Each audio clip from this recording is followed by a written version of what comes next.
at Stanford. Let's take the field like you own the field. Cardinal, white, let's go!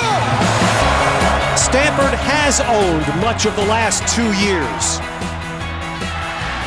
An elite quarterback leading the Cardinal to consecutive BCS Bowls. Now it's a new era, led by an old runner. Stephon Taylor may be Stanford's all-time best by year's end. The challenge for Taylor and his Cardinal teammates: can they once again make a splash in the Pac-12?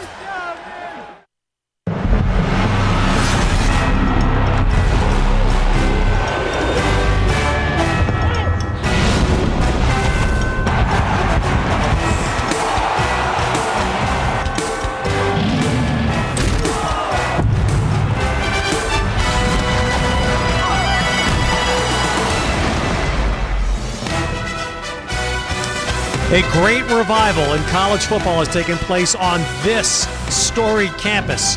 And on the field of Stanford University, David Shaw leads his team in their annual walk across campus into the stadium, where tonight a new man assumes the mantle that has a glory tradition in this school's history: Stanford quarterback. The Stanford Cardinal and the San Jose State Spartans to kick off their 2012 college football season. And we welcome you, and we are so pleased to be with you on the Pac-12 Networks with Glenn Parker and Ryan Neese. Ted Robinson, we will be with you every week throughout what figures to be another wildly entertaining and competitive Pac-12 football season. But it starts here at Stanford, Glenn, and for once, the quarterback conversation is about somebody new. For Josh Nunes, a childhood dream realized tonight. Yeah, and you're going to hear this refrain often from the coaches and from the fans. He does not have to be Andrew Luck. Josh Nunes just has to go out and be Josh Nunes. He has a lot of weapons around him. He's got a great team around him, an awesome defense that's very stout and very deep. He's got a good offensive line. All Josh Nunes needs to do is go out, make the right decision, play within himself, and you hear that statement all the time: just be himself, they'll be fine. But that's really a key, isn't it? We'll see tonight with Stanford starting, not asking Nunes to do an awful lot up front. Yeah, he doesn't have to audible as much. He's just going to get the plays in, run the mechanics of this game, make sure everything flows right, they'll be fine. Well, Stanford has an accelerated preparation period here because they have USC in a huge game coming up in 2 weeks. This game also honors one of football's great names who's related to both schools, Bill Walsh. It's the Bill Walsh Legacy Game, and it comes your way next on Pac-12 Networks.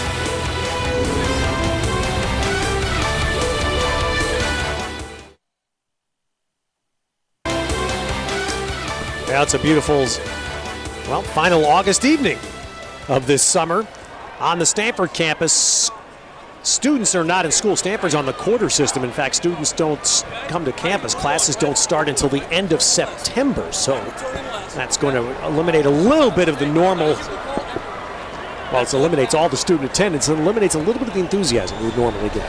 That, but what it does is it certainly is an advantage to those teams that are on the quarter system because they don't have to deal with the distraction of class early on in the season, so they get a lot more time with each other. Yeah, and that's been something that David Shaw has appreciated in his rookie year. The son of a longtime terrific coach himself, Willie Shaw, David Shaw, who played here at Stanford, Pac-12 Coach of the Year, taking the Cardinal to a BCS Bowl. Mike McIntyre is in his third year, and he inherited a San Jose State program that was at a low point, and you can see what improvement McIntyre made last year in year two, and the story that you often hear from guys in that position. Mike McIntyre feels like he's recruited better size, better depth at any point in his 3 years at San Jose State. San Jose State's a lot like a San Diego State or a Fresno State. It's a sleeping giant. It's in a great position to grow and become a powerhouse. Just needs the right coach to get it done. So the ball will be put down by San Jose State, and Stanford is using Alex Carter. That is a true freshman, and there will be some who will play tonight. Alex Carter is back to return the kick. Ty Montgomery, a wide receiver, will do that in spots this year for Stanford. Harrison Wade will kick off for San Jose State. And the 2012 football season at Stanford is underway. And Alex Carter will start from the 2-yard line. And San Jose State covers well. Broke through the initial wall, and deny Carter the 20-yard line. That's something you're going to see from Stanford. There are several very talented freshmen that are going to play right away. This is a young man who's in his 4th year. Now, athletically, he's a junior. That's a confusing thing that will apply to many of the Stanford graphics tonight. But Josh Nunez is a junior athletically, and he has been chosen by David Shaw to be the starting quarterback, a competition really with Brett Nottingham, who was the main backup last year to Andrew Luck when Nunez was hurt. Stephon Taylor is the deep back. Drew Terrell, wide receiver left, and Stanford starts right away with the run. And another place where Stanford had to replace 2 very highly drafted players is on their offensive line, as we see the Esurance starting lineup. And Stanford is actually starting David Yankee as the left tackle tonight. And the other spot, Kevin Dancer replacing David DeCastro, who was a first-round pick of the Pittsburgh Steelers, as the right guard.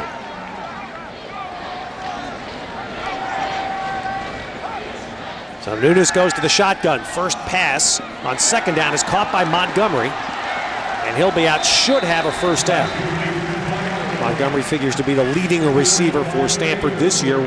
Chris Owusu had held that role. He is also graduated. As we look at the Spartans' 4-man defensive front, their key player there is the right end, Travis Johnson, who is a Bay Area product, and one of those players has grown dramatically. This could be a key for them, Glenn, how their linebacking trio stands up. How their trio stands up, and if they can generate pressure, if they can win on first down and generate pressure on third down. So Stanford with that short pass to Montgomery gets a first. And Nunez comes out, throws the quick smoke out in the right flat. Look at Montgomery, going to let him run, and he takes the corner, Ronnie Yell, and runs him all the way out to the far side and should have another first. Now the corners for San Jose State right now playing off 10 yards. They're giving a lot of cushion to Montgomery. 2 plays in a row. Throw it out to him. It's as good as a run. It's just a long handoff. Let him make something happen in space. You see it right there. Gets himself 10 yards. Only a sophomore Montgomery. A little bigger, a little stronger this year, which is what you hope from players when you have a good strength program. Runs straight ahead, gets 3 with Taylor. Now San Jose, the Spartans know this is going to happen. They're going to get ground down. So they have to play very stout on first down. They're eventually going to have to close that cushion down on the outside, though, and make Nunez beat them with something more than a smoke. And now Stanford brings in some extra linemen. This is going to be a big staple of their game. And the outstanding freshman tackle, Kyle Murphy, has come in the game. He's on the right side. Look at this formation. Is this Stanford? I love it. Says the old lineman. And Taylor's going to try to run counter, and he's got a lot of space. And the foot race with the angle. San Jose State's Cullen Newsome slowed Taylor down. Still didn't finish him, but prevented a touchdown. And Stephon Taylor runs it down to the 19-yard line. Now, you'll watch big Kevin Dancer, 76, come out, but pay attention to how patient Stephon Taylor was. Dancer didn't even really get the block. He was just a body in the way, kind of like, Jupiter and Saturn. But just a great job of Stephon Taylor with his patience, running this play, staying on the outside hip, getting up the field. And you saw Matt Kasner, a tight end, also helping open that hole. 38 yards for Taylor, and he comes right back. He doesn't get a breather. He starts right away and punches that ball down to the 13. Well, what that previous line you saw, Glenn, was what Stanford will do.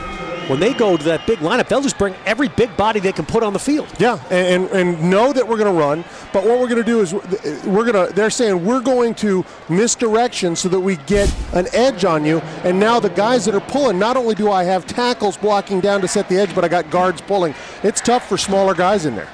There you see a fabulous red zone. The scoring percentage, 97%. Nunez in a shotgun on second down.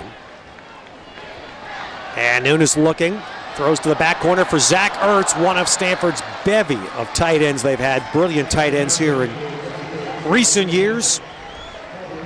Zach Ertz, a local Bay Area product, just had that one go out of bounds. Interesting, I talked to Pep Hamilton, the offensive coordinator, yesterday, Glenn, because Stanford last year overall had a 55-45 balance, 55% run, 45% pass. The only time they passed more was red zone, second down. Yeah, and they just threw it there on second down. Interesting, yeah. So now it's third. Taylor going to run it, and Taylor did a nice job. A little patient, found the right cut, Travis Johnson finally drops him, and let's see where that mark now might just be a little short. I thought Taylor had enough. I think you might be right. It might be maybe half a yard short. We'll take a look at it here. Again, pull Dantzler around. He actually gets part of two different players. Again, you talk about patience for Stephan Taylor. But right there's where you need him to put that head down and go. And it looks like they're a bit short, but Stanford not afraid to go for it. Nope, they're going on 4th down. They need maybe half a yard.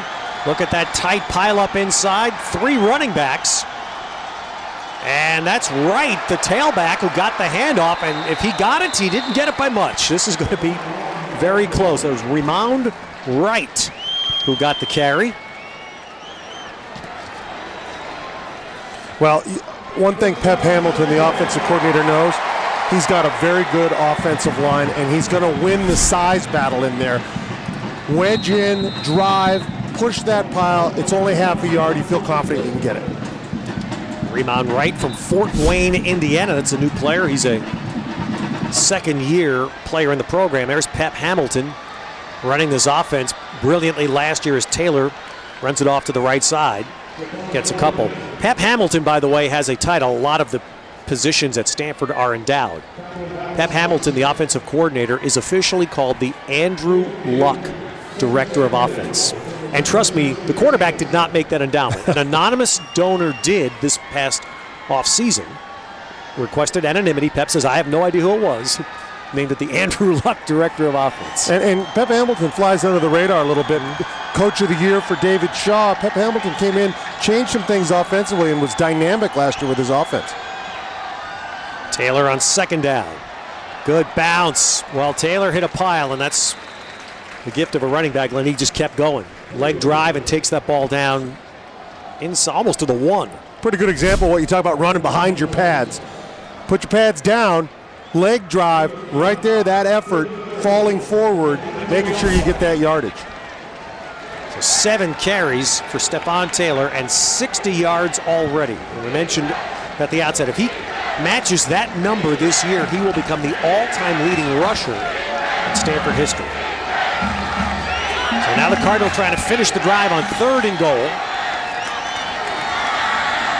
And San Jose State very stout in the middle. And Stanford's going to face another 4th.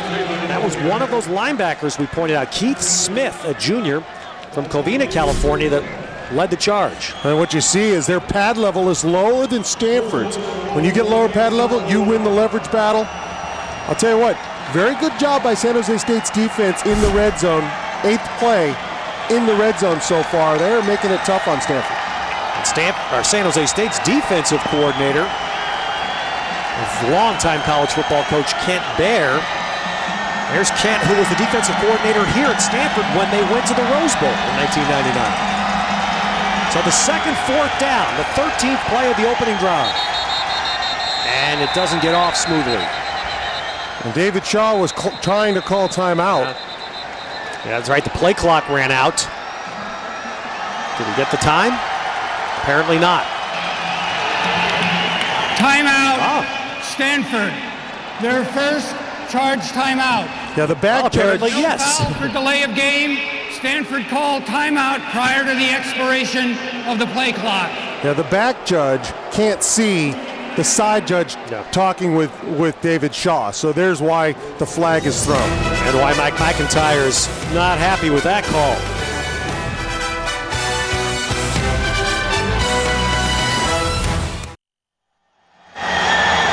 All right, here's Stanford. It's 2nd 4th down, 13th play of the opening drive. Can they finish? A 3-man eye behind Josh Nunes. Lee Ward leading the way as the fullback, and Taylor gets in.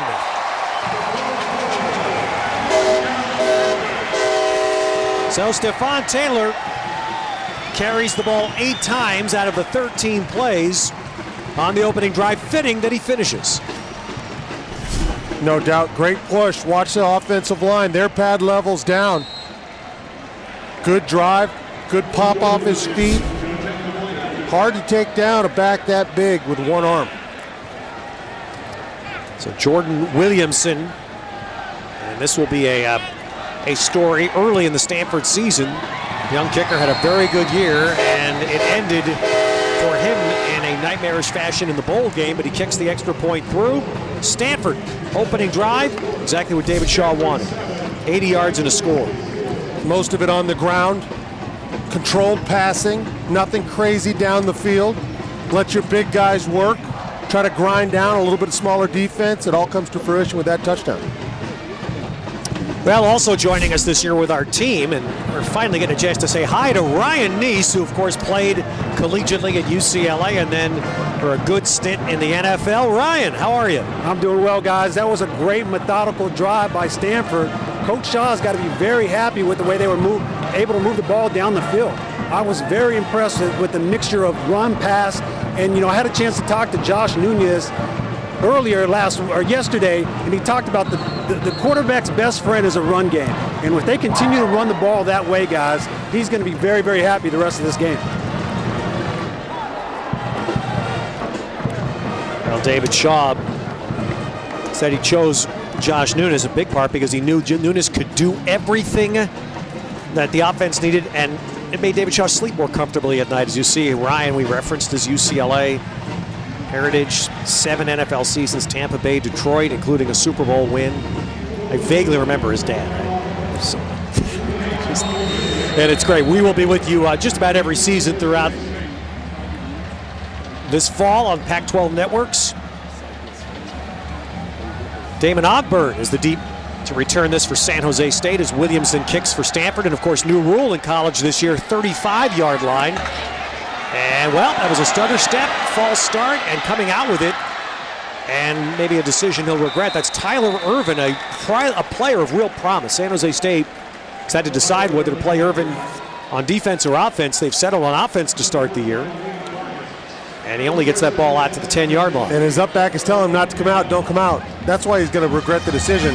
Not only did he look at it and know he shouldn't, but then his teammates telling him not to come out. Now you put yourself in a bind against a very stout defense. Well, we have 2 first quarterbacks tonight. Josh Nunez making his first ever college start. First college game for David Fales, a Californian from Salinas, which is an hour plus south of where we are in Palo Alto.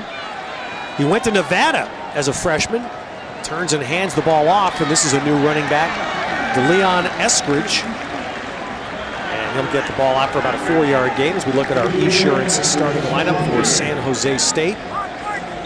That's the offensive line. Their left tackle, David Quisenberry, is a player San Jose State feels is going to get some pro interest. I think as well, and he's got a background. He's a surfer, so he's got that balance. He's got that athletic ability. And they've got veteran receivers. Noel Grigsby, a huge year last year, and Stanford people very high on San Jose State's tight end, Ryan Ott. There's a quick slant that Chandler Jones can't catch. The top 4 San Jose State receivers from last year are all back. As we look at the Stanford D. Ben Gardner there, very good, stout at the point of attack. And when you look at their linebackers, all 4 of these guys are studs. Chase Thomas, though, is that bell cow that everybody has to look for. And the secondary, they had to replace a couple of big players, Lano Howell and Michael Thomas, and that's where the safeties, Reynolds and Richards, will be big. David Shaw saying Reynolds was phenomenal during fall camp. So now San Jose State on 3rd out of a shotgun. Swings it out to Eskridge, and he's dropped right there by Barry Browning. So when you take a look, if you're a San Jose State fan, you look, all right, we had a return that only got us to the 10. We had a decent, an okay first down run. We have a drop slant that puts us behind the 8 ball. Now we're stuck. It's too easy for Stanford to play on defense. You're punting from your end zone, and you're going to give them great field position. That's how field position games are won. And it's how, I'm assuming in this case, how defenses become miserable because they just were on the field for 13 plays. Offense goes 3 and out. And the D's going to run right back out there. Harrison Wade gets the punt away. Drew Terrell going to field it at the 50, and he takes a pretty good pop. Spun off and he goes down, but still brilliant field position for Stanford. Net 40 on the kick for San Jose State. And so Stanford will come out for its second possession. The Cardinals started the year with a touchdown drive. 7-0.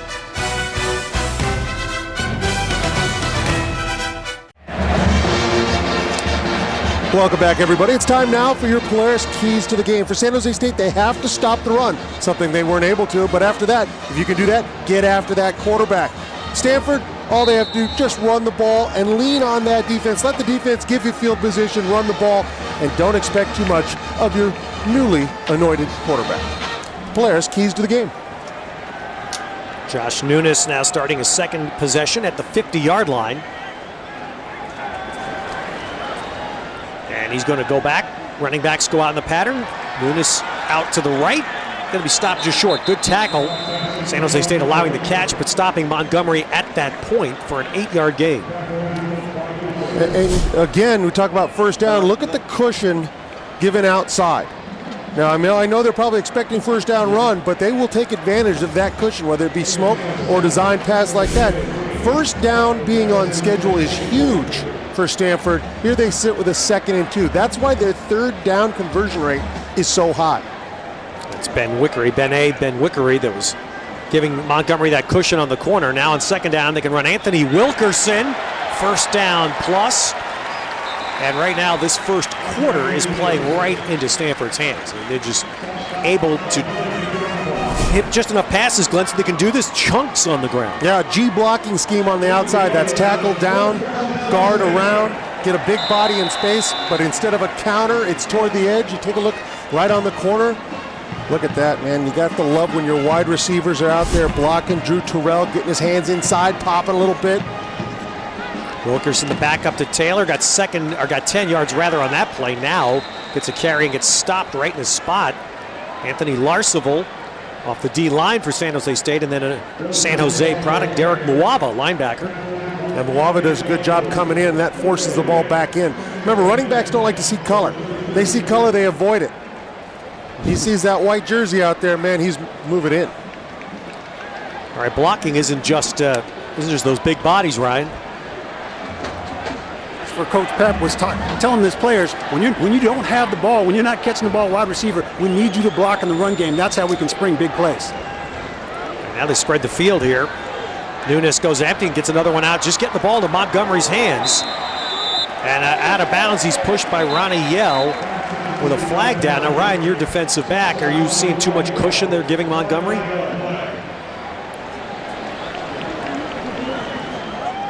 Blocks to make sure that they're trying to stop the run. When they do that, it puts a lot of pressures on their corners to be able to step up and tackle in Personal open space. foul, face mask, defense, number 25. Penalty will be enforced from the end of the play, automatic first down. So Ronnie Yell got his hand in a bad spot here. Yeah, trying to, it's hard to get when they're pushing you in the face, you tend to grab out yourself with that reach and grab some. Tell you what though, Stanford is setting up down the way. Maybe not this drive, but certainly in the coming drives, with that same smoke, they're actually setting out a corner route to Drew Terrell, excuse me. Yeah, she's right here. And Terrell's right out there by himself on the right. Instead, they hand the ball off, and Taylor runs it in tight and gets jammed up for a short gain. Looking at Mike McIntyre on the San Jose State sideline, and last week I went to a practice there, Glenn, and he said, the tough part for this is the best team that we will face all year, and we get them in the first game.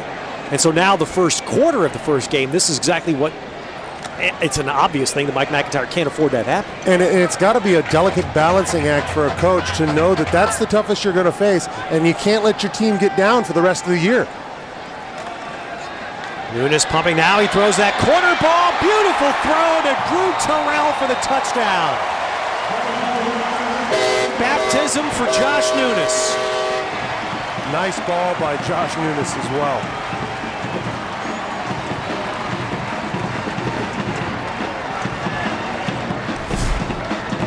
Well, you see it, this is just, it's a stop and fade, so it's not a back quarter fade. He actually stops like he's running the whip and takes off for the corner.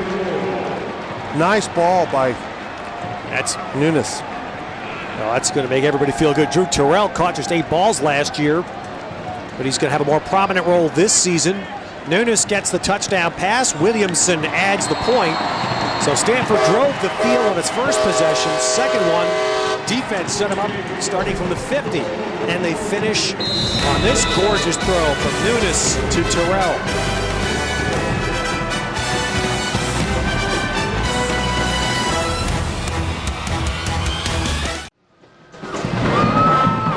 That was a big-time throw by Josh Nunes in the back of the corner to get Stanford's second score of the game. I'm with someone that knows a lot about scoring, Glenn and Ted, Olympian Maggie Steffens. Welcome. I really appreciate you being out here. Obviously, an Olympian with the U.S. women's water polo team. You won a gold medal. You led the Olympics in scoring. What was it like over there? It was amazing. I've dreamed of being an Olympian ever since I was little, and to be able to represent the USA and have USA written on your back and in your front and on my cap was an amazing, amazing feeling. Not only did you lead the Olympics in scoring, but you also won the MVP. What did that mean to you?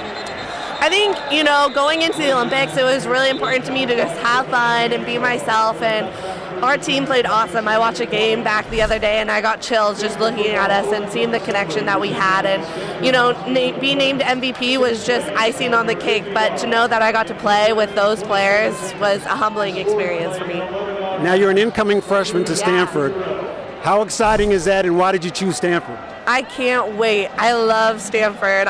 Everybody I know, they know how much I love Stanford, and the opportunity to just be here and be amongst the best in sports and in academics as well is probably the best opportunity I could get. Well, Maggie, thank you very much. Best of luck to you. Thank you. Back to you guys. All right, Ryan, great story. Maggie Steffens and her sister was also part of that team.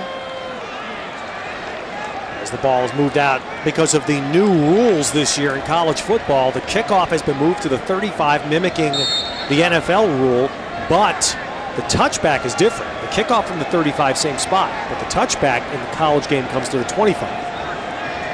So refresher for everybody on the field as David Fales play fakes, drops, now throws one, and it's caught for a first down for San Jose State. Ryan Otten, that's their very talented tight end. And right off the bat, you see really good protection by the San Jose State offensive line. They're going up against big timers. They do a great job running people around, doing what you have to do. You saw John Meyer right there. And that allows Fales plenty of time to look down the field and find his window to throw into. All right, so here's San Jose State showing a little bit of a pistol setup. It's what Fales originally went to Nevada playing. Tyler Irvin takes the pitch, and Stanford smothers the play. Fales went to Nevada, where he back as a freshman. Colin Kaepernick was executing the pistol offense beautifully there. Left after a year, went to junior college in Monterey, California. After 1 year there, Wyoming offered him a scholarship. He turned it down. He stayed for a second year at Monterey Peninsula, and then chose San Jose State. And a wise decision to stay. I think kids they lose patience and they want to go. He had a scholarship offer, but wise decision. Play that extra year, go where you want to go, where you think the best fit is. With a shotgun, throws a ball to the near side, and that's completed to Kyle Nunn, junior receiver from Southern California. That's going to give San Jose State a manageable third down. They'll have 3rd and 4. I'll tell you, the impressive, nice throw, nice catch, but the impressive part was Trent Murphy. 6'6", 261 pounds, coming from his outside linebacker spot and just driving a nail through the receiver. Murphy, a big player. Murphy decided to come back and play another year at Stanford. He was considering going to the draft after last year. Now 3rd down and 4. This is where Stanford's defense was brilliant last year. They were so strong as Quisenberry, the left tackle for San Jose State, appeared to move. All start, offense, number 15. 5-yard penalty, remains 3rd down. And if you see it, they get the slot is who they're going after, Peter Tuipulotu. Not the tackle. It's not an offensive lineman's fault. You please nudge me when it is, okay? I think I'm betting my over-under with you November 14th for the first time. So now a much longer 3rd. Facing Fales and the Spartans, they need 9. Stanford brings 4. Fales escapes. And a nice throw, and that's going to be a first down on a terrific move after the catch by Peter Tuipulotu. Got his 5 yards back.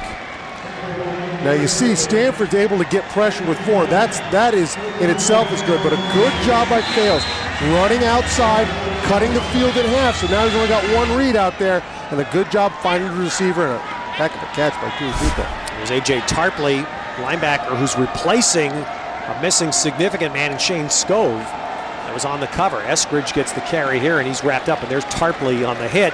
Now that's a big story for Stanford tonight. Shane Skov, just a brilliant inside linebacker, missed all of last year with injury.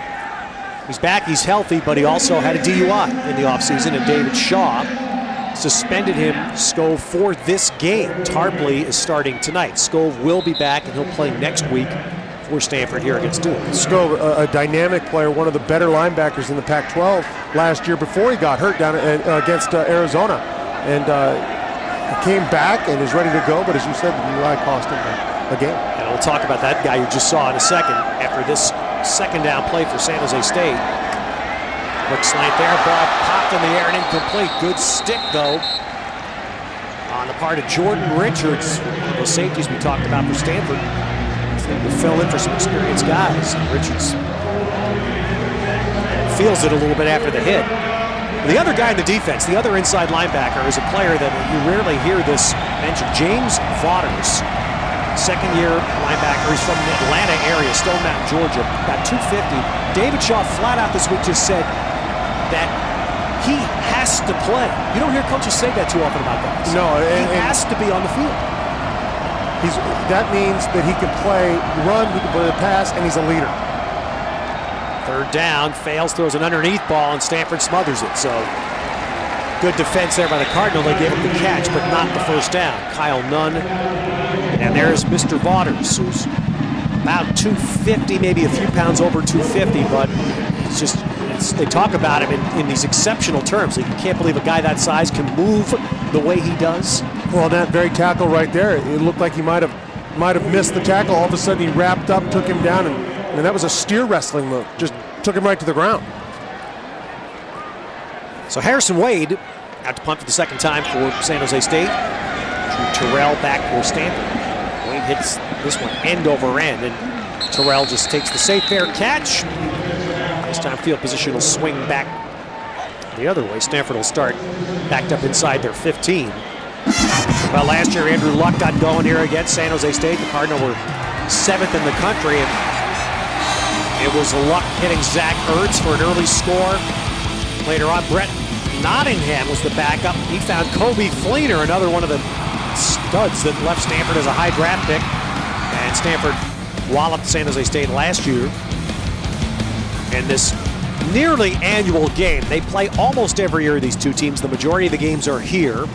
There's great history between the schools. They're about 15, 17 miles apart.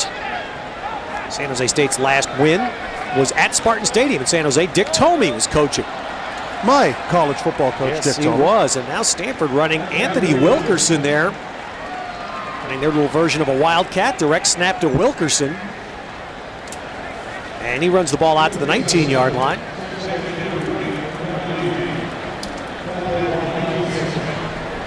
And again, you know, when you watch Stanford, it seems almost boring, pedestrian.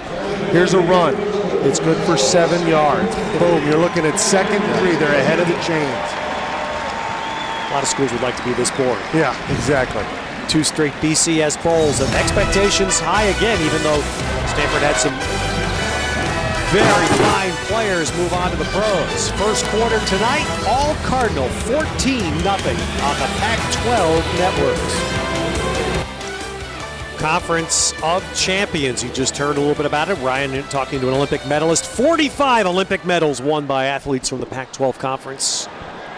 Just a few weeks ago in London as we start the second quarter with Glenn Parker, Ryan Neese, and our Pac-12 Networks crew, Ted Robinson at Stanford Stadium.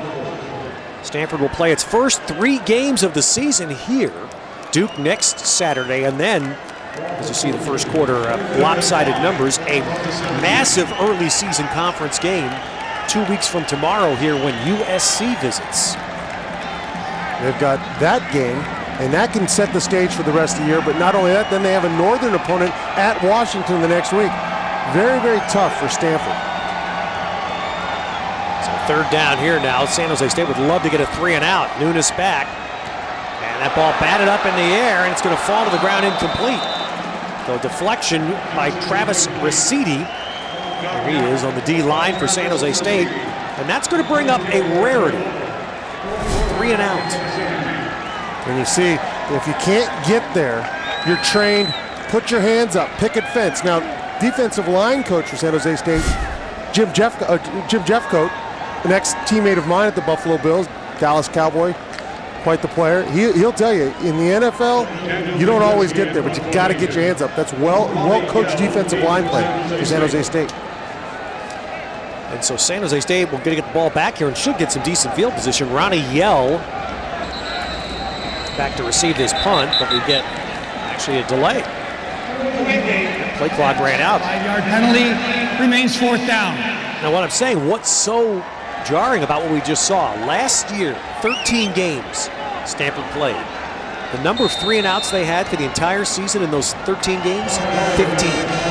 Well, only 14 to go. That's unbelievable. It really is, and it shows how good they were, not only at winning first downs, but staying ahead of schedule. Zaglinski with the punt, and Ronnie Yell takes the fair catch. That's not bad by Stanford. That is a net 40. There's David Fales back for San Jose State, trying a deep ball, and that is juggled and dropped. Should have been a touchdown. Jabari Carr.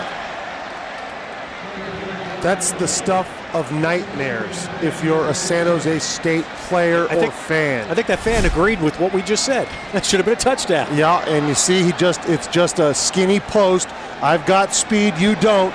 He finds himself open, fails a very nice strike. San Jose State all excited, but unfortunately you got to follow the play, finish the process.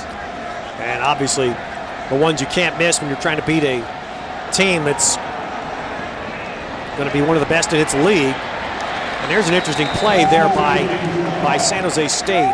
Ryan Lindblom, their offensive coordinator this year, they throw the ball right back to the same guy. Get it in his hands. Yeah, I like it. And we saw that actually earlier with Tui Topo. He jumped off sides, or went in motion.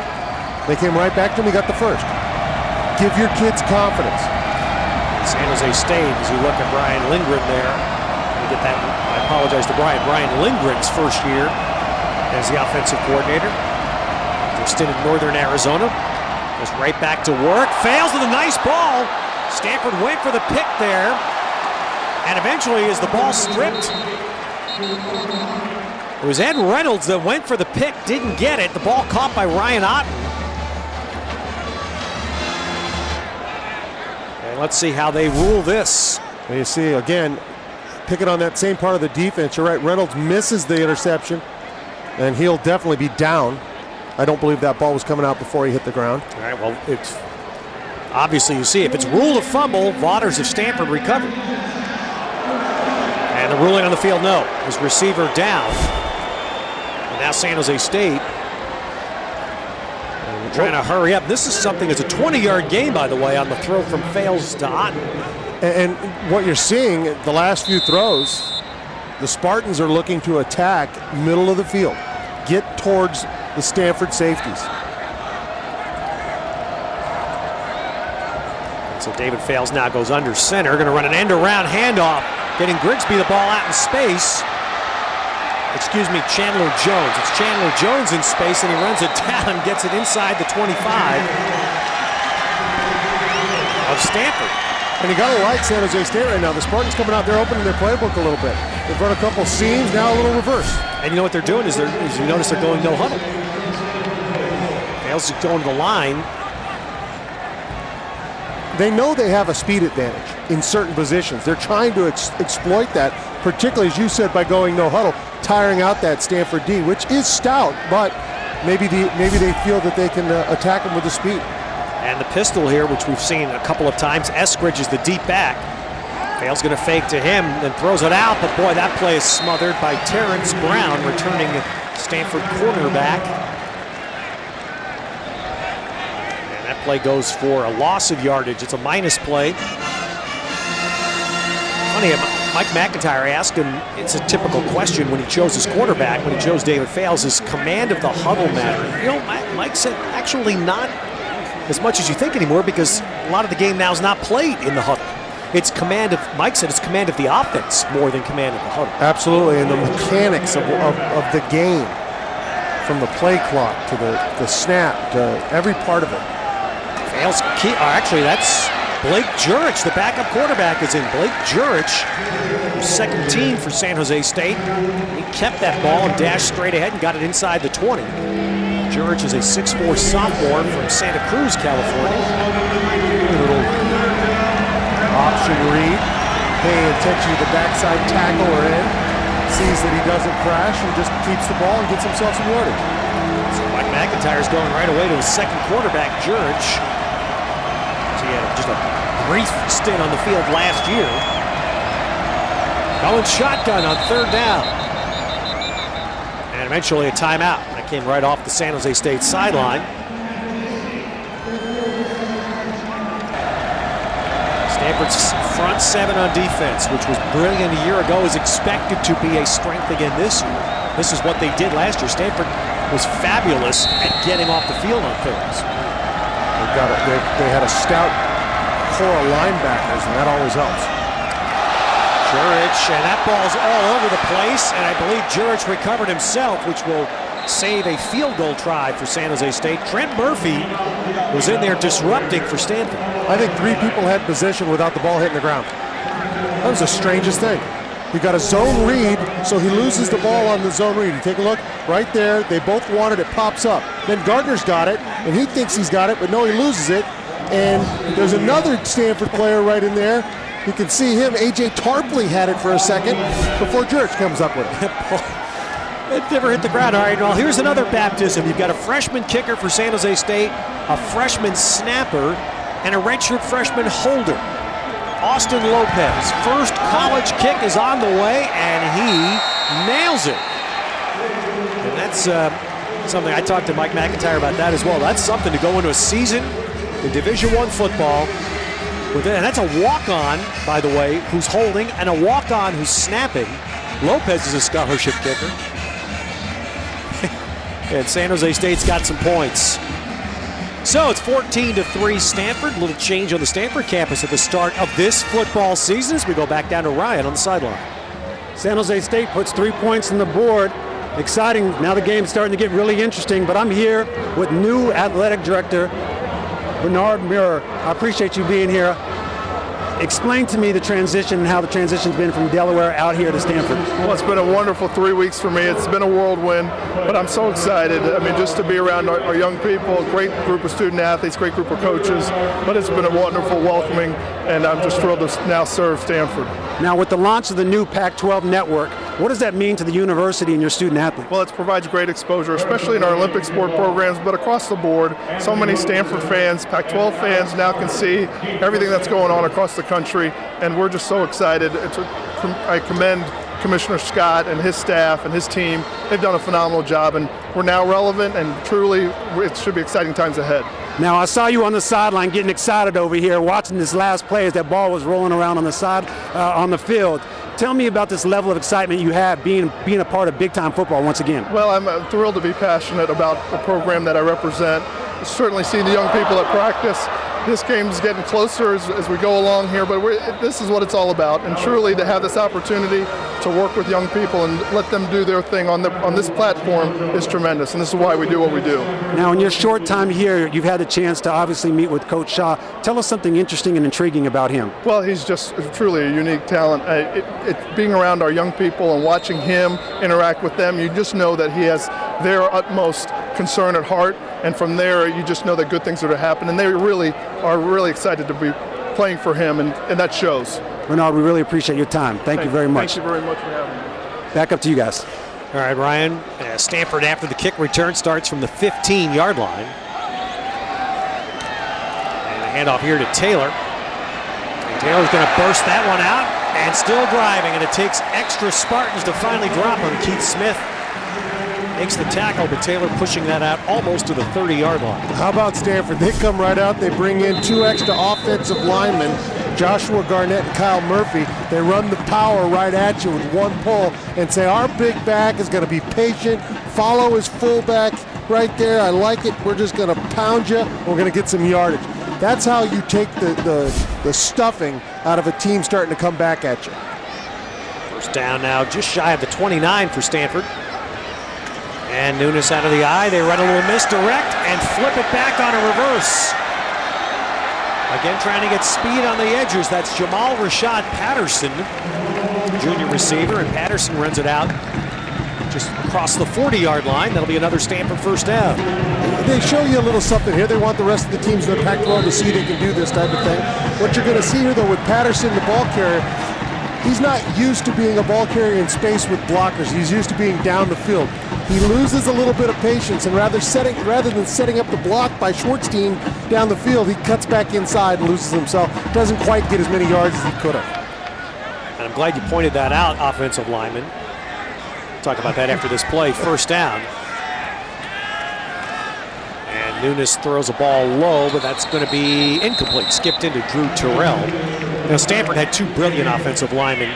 David DeCastro, a guard that was chosen first round in the NFL draft. Jonathan Martin, left tackle, second round. This is the anchor. This is the one experienced guy back on their offensive line, the center, Sam Schwartzstein. They talk about how he has mentored these brilliant young linemen. They had a fabulous recruiting class here at O-line. Yeah, they really did. And Andrus Peat and Kyle Murphy, two highly rated tackles, come in. But when you have a guy like that, particularly in the center of your offensive line, and he's a captain, he can kind of calm things down in there with the young guys because there's a lot going on in a very short space of time. He's a guy that talked to David DeCastro when DeCastro suffered a tough injury last weekend in an NFL preseason game. There's a pass to Ertz that's going to be just shy of a first down. Jimmy Pruitt stop for San Jose State. And when all this, I think, points out back to the chat Ryan just had with Bernard Muir, who's a great pedigree, being the athletic director of both Georgetown and Delaware before coming here. Is the credit that Bob Bowlesby deserves. Bob has moved on to Big 12, but when Bob Bowlesby came here as athletic director, his first year here, Stanford won one football game. See the tight third down, plow straight ahead. Wilkerson gets the first. And Bob Bowlesby made a coaching change after that season. It was the first year, by the way, of this new stadium. They won one game. He hired Jim Harbaugh. And hence an incredible birth of Stanford football that Jim Harbaugh and staff built, and now David Shaw is even building upon that. And understand, when he found Harbaugh, football people knew. They had paid attention to what Jim Harbaugh had done at the University of San Diego. But fans had never heard of the Toreros before. That's right. So basketball, hardcore basketball fans knew. You're right. Play fake. And Nunes throws a ball high, and there's a flag down on the cover. Ertz looked to be the intended receiver, Zach Ertz, at the 30-yard line. Nunes probably shouldn't throw this ball. There's too much coverage down there. And that's a ball that in film session, Coach Shaw and Pep Hamilton, they're going to, let's just take what's given. It's first down. We don't have anything. Throw the ball away. We'll live to fight another day. When you're playing... Interference, defense, number 39. When you're playing... First down. This is called a bailout flag. Yes, it is. When you're playing the better teams, you can't get away with it. Now, he's going to take a shot there. Probably not a good shot. But you look at this, he's draped over him a bit. Ertz has got a player on his back. But that ball sails on Nunes a little bit, number one. I was waiting for Ryan Neese to chime in on this. I have to disagree with that last call. As a defensive player, that was an uncatchable ball. I thought the defensive player made a nice play there. Cullen Newsome, the defender, they got called for that. Now Nunes bobbles the snap. Well, this is, again, precisely was at the forefront of the list why David Shaw said he chose Josh Nunes, was eliminating mistakes. They call them minus plays. When you're in your first game, and it's the very first game of the season, you're going to have mechanical issues. Quarterback-center exchange, always trouble in a game where you get some nerves going. Now, you wouldn't think it would happen with Nunes and a very veteran offensive center in Sham Schwartzstein, but it still happens. That's why you have these games. So now Stanford going to empty out here. So 5 receivers, 3 left and 2 right for Nunes on a long second, and before any of that can take place, San Jose State on defense going to take a timeout. Now Stanford comes out, throws a quick bubble screen to Kelsey Young. Second-year freshman from Southern California. San Jose State defends that nicely, short gain, and now Stanford will have a long third ahead.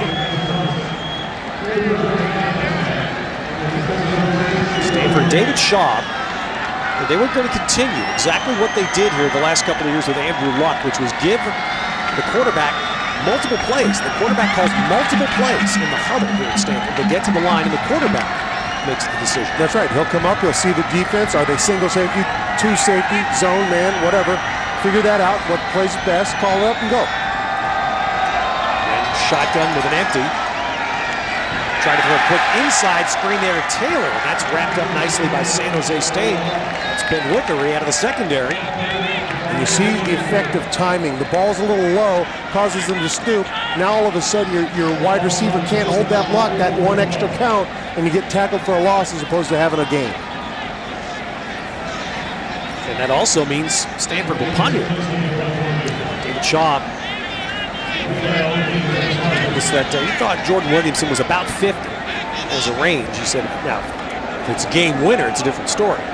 This would be about 53, so instead, David Shaw will punt. And Zaglinski hits that rugby kick, dropping the nose of the football, popping it up end over end. Nicely done. Fair catch taken inside the 10. And here's a handoff now on the first down. Eskridge getting the carry. This is a guy that San Jose State has big hopes for, is Eskridge. As the running back, he's only got 1 year to play.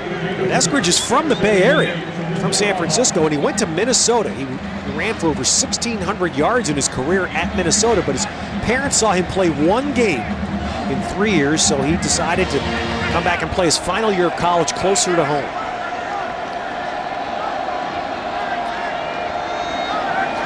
David Fales back in as the quarterback. And there's a nice throw on the slant to Jabari Carr, and that is going to be, let's see where they marked. It looks like a first down mark for the Spartans. Well, the Spartans did a nice job. You know, the very first time they got the ball, they were on the 10 and they had to punt. They didn't do well. But since then, they really haven't had great field position, but they have managed to change field position. They start on the 8, now they're out to the 19 with a first down. They can put a little bit together. At least they're changing field position and their defense is playing better. They're trying to get themselves back to even in this game. Yeah, trying to get a little rhythm. That's now 5 first downs on offense for San Jose State, 12 tonight for Stanford. David Fales back in the game. Now throws a quick screen out here just to get some yardage. They move it out to the 25-yard line. That's the first touch for Noel Grigsby. Grigsby caught 89 passes last year for San Jose State. Had 8 catches against Stanford. Well, if you're a Spartan fan, what you like, hey, we just get it out there. It's as good as a run, little hitch. Got yourself some yards. Now you're looking at 2nd and 4, and you feel good about your chances of moving the chains now with 2 more plays, as opposed to being 2nd and 9 the way they were early in the game.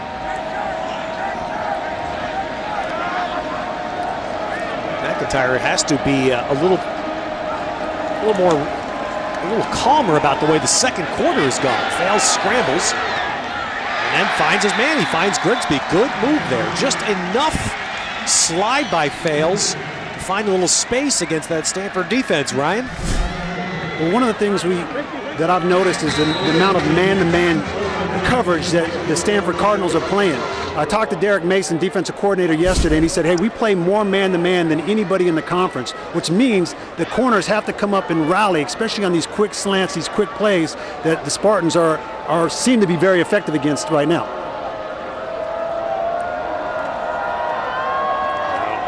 Inside give to Eskridge. Short gain. So, Ryan, that leads to an interesting question, Ryan and Glenn both. All right. If there's any spot to attack on Stanford's defense, it would appear to be secondary. We mentioned 2 new safeties this year. And in 2 weeks' time, they get Matt Barkley and Marquise Lee coming in here. Robert Woods. And don't think that those coordinators aren't watching this film and seeing where they see they can make a little hay.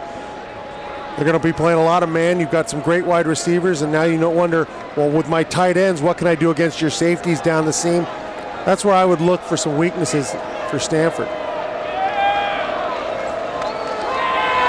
Well, Fales held the ball and he took the hit. He saw it coming, but he held the ball, and eventually it was Brent Seals that came in.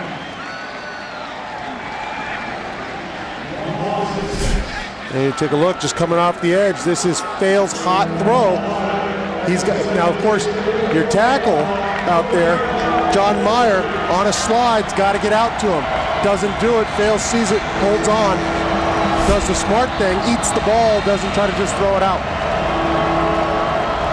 Now the Stanford crowd trying to rally on its defense here. We want that ball back. They can get a third stop here, 3rd and 14. I gave you an offensive lineman doing the wrong thing there. I got nothing for it, Ted.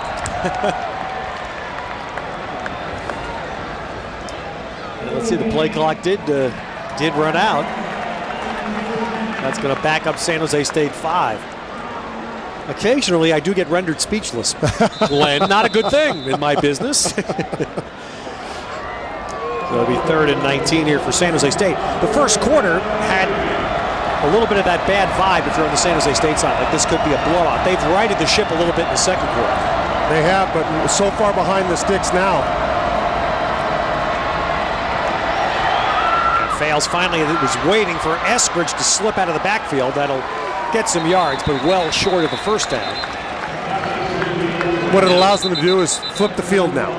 It allows them to get a punt off and make Stanford have to grind and eat in a minute 34, as opposed to being able to do what they want to do. So I believe this was a called timeout. Yes. So Stanford took a timeout. David Shaw taking that timeout to save probably 30 seconds to 35 seconds of game time. So we'll come back. San Jose State will punt. Stanford will see if Josh Nunes can execute a 90-second drive.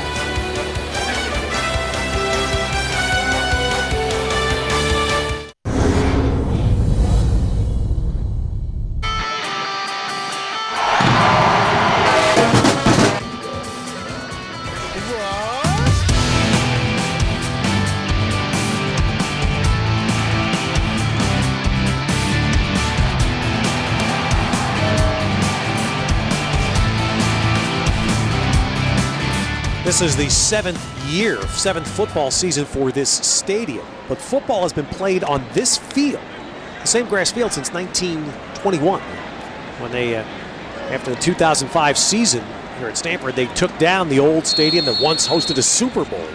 Look that up, Google it, folks.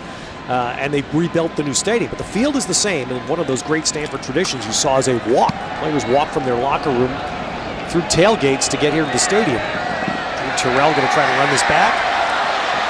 And somehow he got out of that. Well, that one, a real plus for Drew Terrell. And San Jose State special teams won't like that because they had a lot of white shirts around Terrell, and he somehow turned this into a 17-yard return. Yeah, one missed tackle, he goes north and south. That's all. The key to punt return is you must go north and south, no side to side, get positive yards, and of course, gets himself a lot of positive yards. This ball pushed all the way out close to the 40-yard line. Stanford has one timeout to work with. They feel fairly confident they've got enough time here to operate. As Stefan Taylor. Number 53's helmet came off. By rule, he must leave the game for one play. Vincent Abbott, senior linebacker, out for that snap. Second down to Nunes. The out is caught by Terrell. Of course, college football, it's going to stop the clock with the first down, they get it rolling. So once again, that player sent off. If you lose your helmet now during a play, you have to sit out the next play. That's why Abbott was sent off the field. As the pass goes to Taylor out of bounds. And of course, that's given all the concern today in football. And I've heard this a lot, Glenn.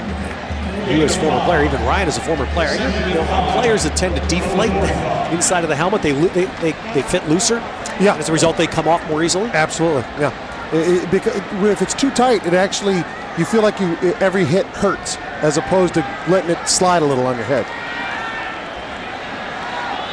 Well, there's a nice catch. Nunes threw that ball inside and allowed Ertz to get out there with those hands and spirit. So far, nice job by Nunes. Moving the chains, you take a look right here. Great job grabbing that ball by Ertz. Right now, Nunes executing this calmly, finds Ertz again. And of course, Stanford has been known as quarterback U for a long time, but with Jim Harbaugh started here, and with David Shaw's continuing, this may become tight end tech. You want to be a tight end, you come play here. You might just call it big man here, with offensive linemen, tight ends, their outside linebackers. They've just found a way to get big, stout players that have speed. They lost to Fleener, who went to Indianapolis last year with Luck, and they still have Ertz and Levine Toilolo. We haven't seen him yet at 6'8". Yeah, we've seen him blocking. We haven't seen him in the passing game, that's for sure, and he is such a target. And ask Pep Hamilton, okay, so who's your third tight end? He goes, come on, you know how Stanford plays football. We run tackles out there. Not afraid to put 2 extra tackles on the field. So now big third down. Again, this is borderline field goal range. So they're going to run Taylor, but San Jose State's sturdy. That's Keith Smith again, who's made a couple of nice plays in this first half of the Spartans. And that's going to leave 4th down, and for David Shaw, a decision. It's a long field goal, just inside of 50. It's also 4th down and about 4. Interesting what they decided to do here. Going to kick, apparently lets it go down to the last 2 seconds and takes his time out. Well, one of the themes of this first half for Stanford has been about moving on, following terrific players. David Shaw has recruited both quantity and quality, so he's prepared to replace those who moved on. We have a scheme that we believe in. We've recruited players to fit in that scheme. Every year, every team is different. Every year you lose somebody, you lose multiple guys. Guys graduate, guys leave for the NFL, and we reload. And that's the mode that we're in right now. And those guys that were here before did a great job before us, just like the guys before them, the Toby Gerhardts and all those guys. And when we lose great players, great. It's an opportunity for other guys to step up and play, and that's where we are right now.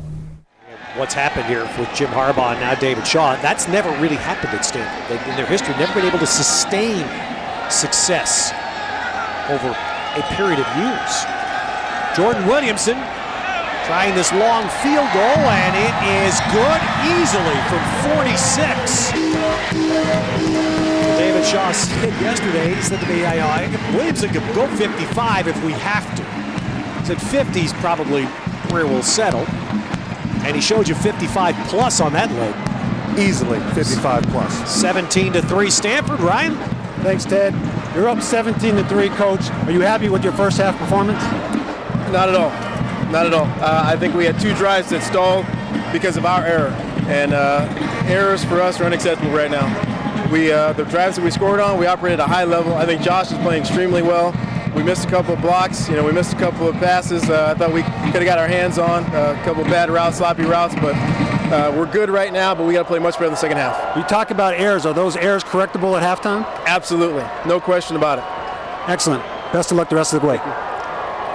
Back to the studio. All right, Ryan.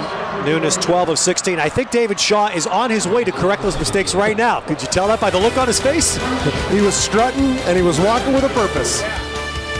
Well, that drop was a big factor for San Jose State. Dr. Pepper halftime report coming up on the Pac-12 Networks.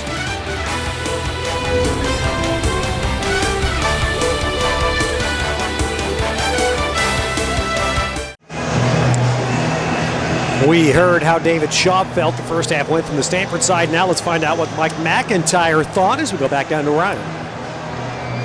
Coach McIntyre, Stanford got off to a quick start in the first quarter, but you guys seem to really settle in the second quarter. Are you happy with first half performance?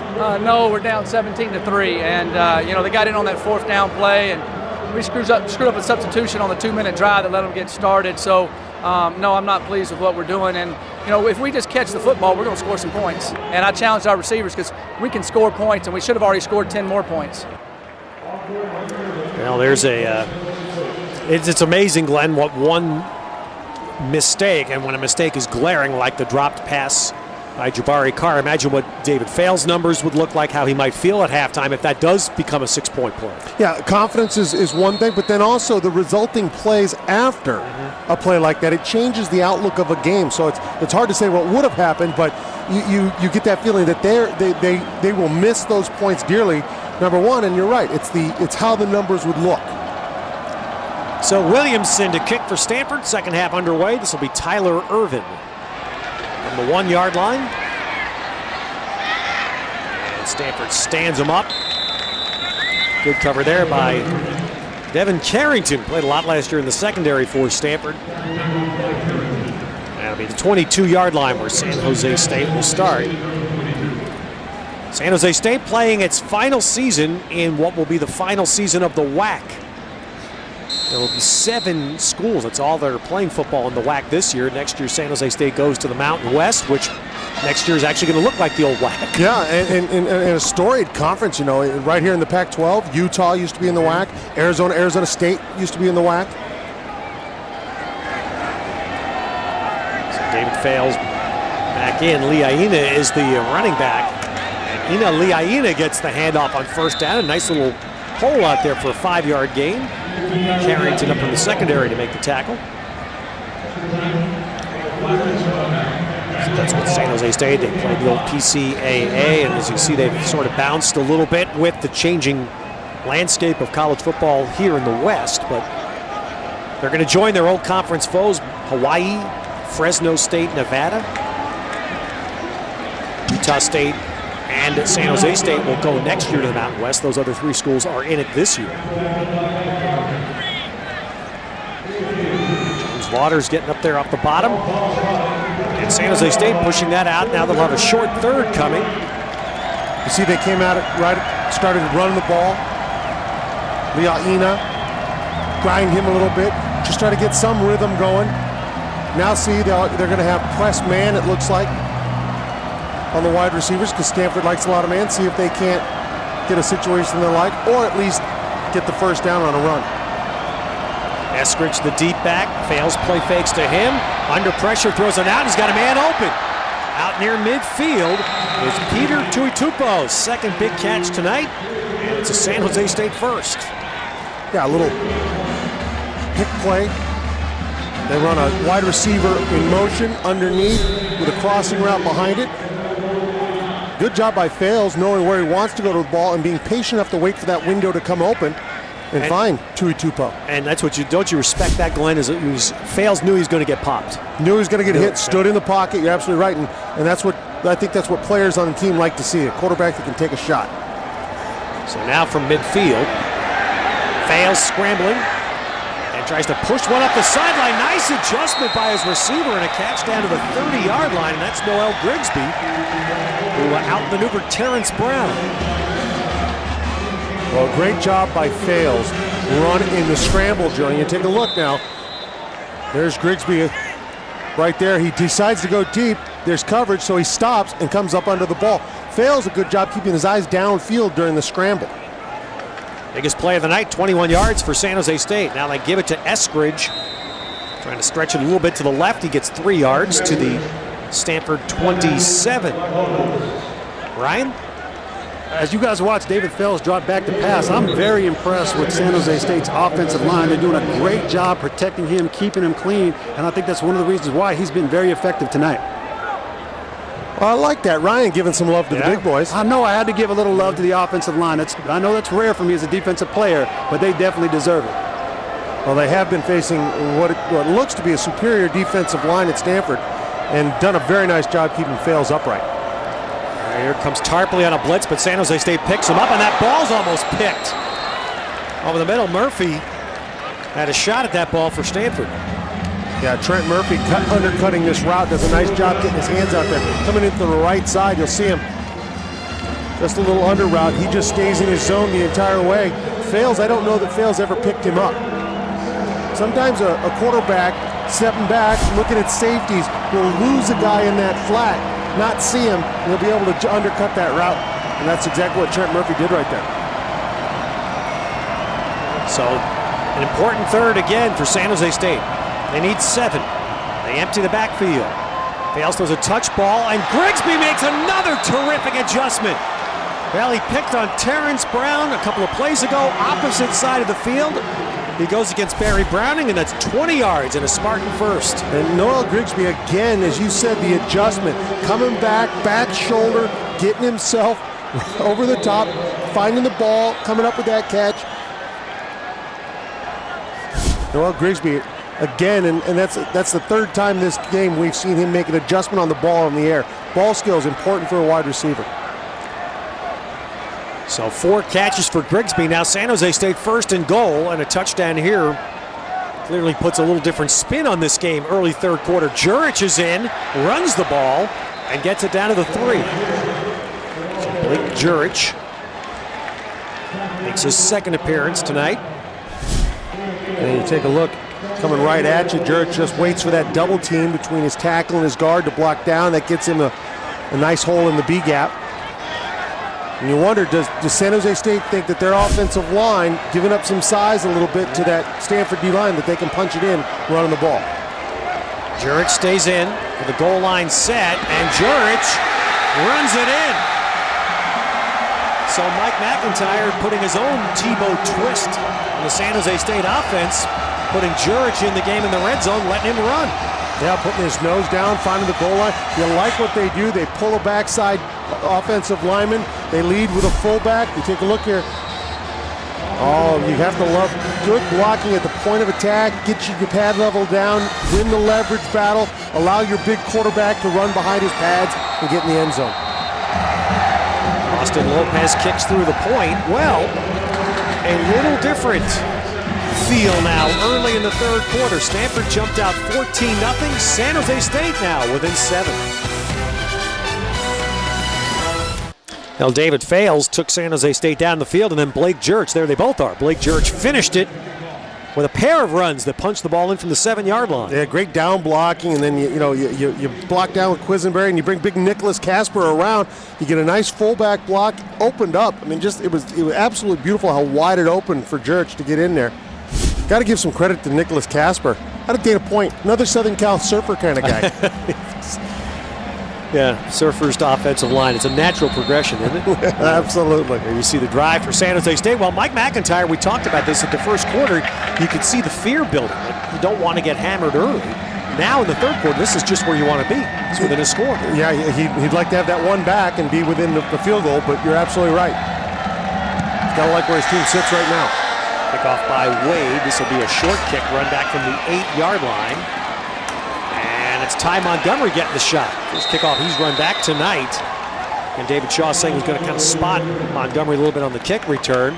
Just across the 20-yard line. Well, here's a Stanford great who's with Ryan. Hey, Ted, I appreciate that. I'm here with 15-year NFL pro and Stanford great, Bob Whitfield. Bob, obviously you're here to watch your son, Cody. How excited are you as a father to be watching your son play in his first game? Oh, I'm honored. I mean, he put in all the hard work. He is such a brilliant kid. He's helped me just understand life from just his young age, and he's just a blessing to have. Now, when we were talking earlier on the sideline, you mentioned that your son was helping you, tutoring you in Spanish. Talk a little bit about that. Well, it was a thing I owed to my mother, just finishing my degree. So I came back, and me and Cody was in school this summer together, and I was taking Spanish, so he was helping me through. Excellent. Now, when you look at your son and his athletic ability, all the coaches have been singing his praises. What makes him special as a wide receiver? I think just learning the offense real quickly, his hard work and running good routes, and just his tenacity trying to get on the field. Well, Bob, we appreciate your time. Enjoy the rest of the game. Thank you. Hey, guys, I'm going to watch Cody Whitfield all day long. He's an excellent player. And David Shaw told us he would play. Whitfield would play tonight. We'll see if that happens here. Toilolo, tight end slot left. Nunes throws to Montgomery on the right side, and Montgomery gets a first down. Let's just finish real quickly what Bob Whitfield was referencing. Now, Bob Whitfield was an exceptional pro as well. But Stanford University has long held a custom. If you are a student athlete at Stanford, you leave to pursue your pro career in any sport, you can come back at any time. You'll be accepted back to finish your degree. And that's what Bob Whitfield has been doing. That is outstanding. That's a great story. 38-yard line now for Stanford and a first down. Stephon Taylor had a huge first drive tonight. Start to ground and pound a little bit again. There's the CV of Bob Whitfield, 15-year NFL player. I remember when he was drafted by the Atlanta Falcons. It was my third year in the league, and he came in and he was a stud from the get-go. Stanford has had several traditions throughout its football history. One of them is sons of. And there's a couple, including Cody Whitfield, who may play tonight. Fake a little fly sweep there, and it's the Wildcat snap again to Anthony Wilkerson. Second time Stanford's run that play tonight. Wilkerson is just short of a first down. Now Whitfield, we are told, is going to play. This is Barry Sanders, who has also been an extremely talented freshman back. But David Shaw told us that he's not sure yet. With the depth they have at running back, Barry Sanders, they're not sure whether he will play this year. I covered Barry Sanders in a high school all-star game, and maybe, if anything, just a little undersized right now. He's just a year or so of maturity to put a little more muscle on his build. Short third. And Stanford going to try to run it, and San Jose State stacks it. Did not get there with Wilkerson on the carry. Well, this was the challenge for San Jose State, Glenn. Can they handle that at the point of attack? And they are doing it. Yeah, they have been doing it. You're absolutely right. They're winning the pad level battle, but you're watching. I want you to pay attention outside. You see the closing of the gaps. Linebackers are where they're supposed to be. Everybody winning the leverage battle. Pad levels nice and low. And they're going to force Stanford to punt here. That's a great job by this Spartan defense. Derek Muaba, that linebacker on that side, really stood and held that edge and allowed teammates to come in and help make that stop. And so Stanford cannot sustain their drive. They'll punt just shy of midfield. Ronnie Yell back for San Jose. And they'll take a fair catch. That'll be noon tomorrow here on the Pac-12 Networks as Fales is rushed, scrambling away. Man, that's a great job by Fales. He turns a big minus play into +5. When you outmatch a team physically and you are perceived to be better than them, you cannot let them have life. And what you're seeing out of San Jose State right now is life. They're starting to believe that they can hang. They know they've missed a few plays. David Fales not giving up, getting himself those yards. This is a nightmare starting for Stanford. They've got to figure out a way to take the life back out of San Jose State. Now a missed play there, and that winds up being the minus. Chase Thomas in on that play for Stanford. So that winds up being a loss, and it's going to leave San Jose State 3rd and 3. And there you go. In the first half, we talked about the minus plays hurting them. The little plays, they do something right and then follow it with something wrong right there. Great scramble, and now you come back with a minus play and you're behind the 8 ball a little bit. See San Jose State surprisingly tonight with that edge in third downs. They need 3. Put Fales in the gun. Desmond Stewart has come in slot left. That's who Fales is looking at. Instead, he throws the ball to Grigsby, and he's got the first down. Nice ball by Fales. He keeps it low, keeps it away from the defender. Grigsby, nice job going down, catching that ball, securing the catch. All right now they're doing is just making sure they're moving chains.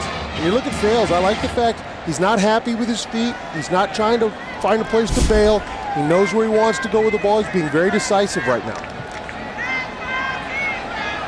I would think it would be surprising to almost everybody that here midway through the third quarter, that's the 5th third down conversion of San Jose State. And I think a lot of people would raise their eyebrows at that one. Fales throwing the big ball out there, and this time Terrence Brown did not let Chandler Jones get near that. Oh, that's Grigsby rather. Did not let Grigsby get by that ball. So San Jose State, Ryan Neese is trying to really stun the world this first weekend. Glenn, you talked about it early on, comparing San Jose State to some of the other teams that are out there in the nation that are giant killers. Anytime you're a team that's underrated and you start to build confidence, you start to build rhythm, you start to build a belief in a game, all of a sudden you're starting to feel really good about yourself, and you're seeing San Jose State has a little bit of a swagger about them on offense. They're moving the ball against the Stanford defense. They look pretty impressive in the second half. There's a handoff inside, just a short gain, although the back is really hard for Stanford to pin him down. That was Eskridge on the carry. San Jose State won 5 last year. They feel like they can contend this year in the WAC, where Louisiana Tech's considered the favorite. Yeah, and when you look here, a lot of double teams, a lot of point of attack.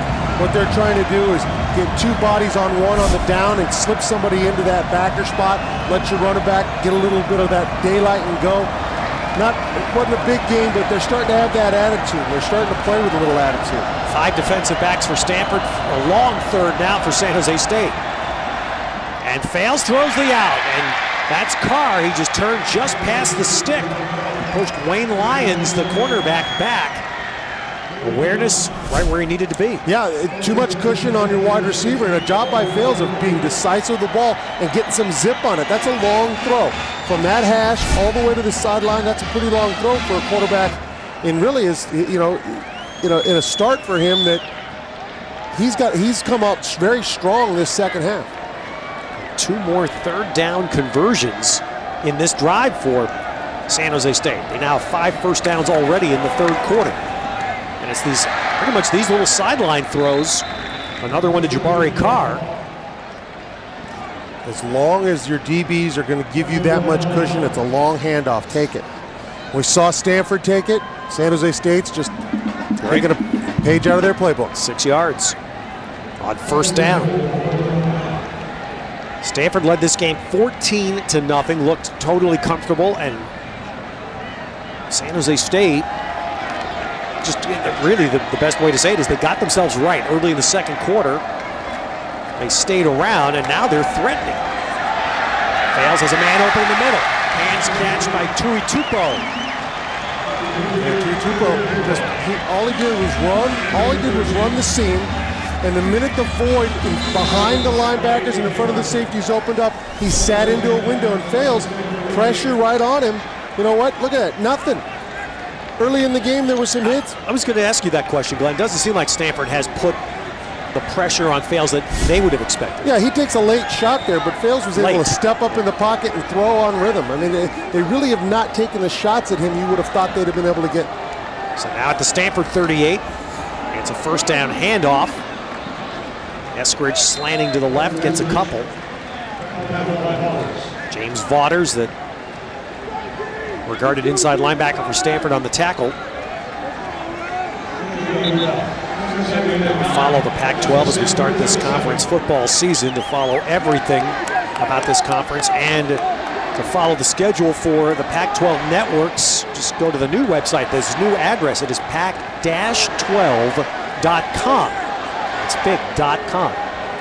So you have to do 2 things. You have to embrace the dash. Embrace that dash. And .com.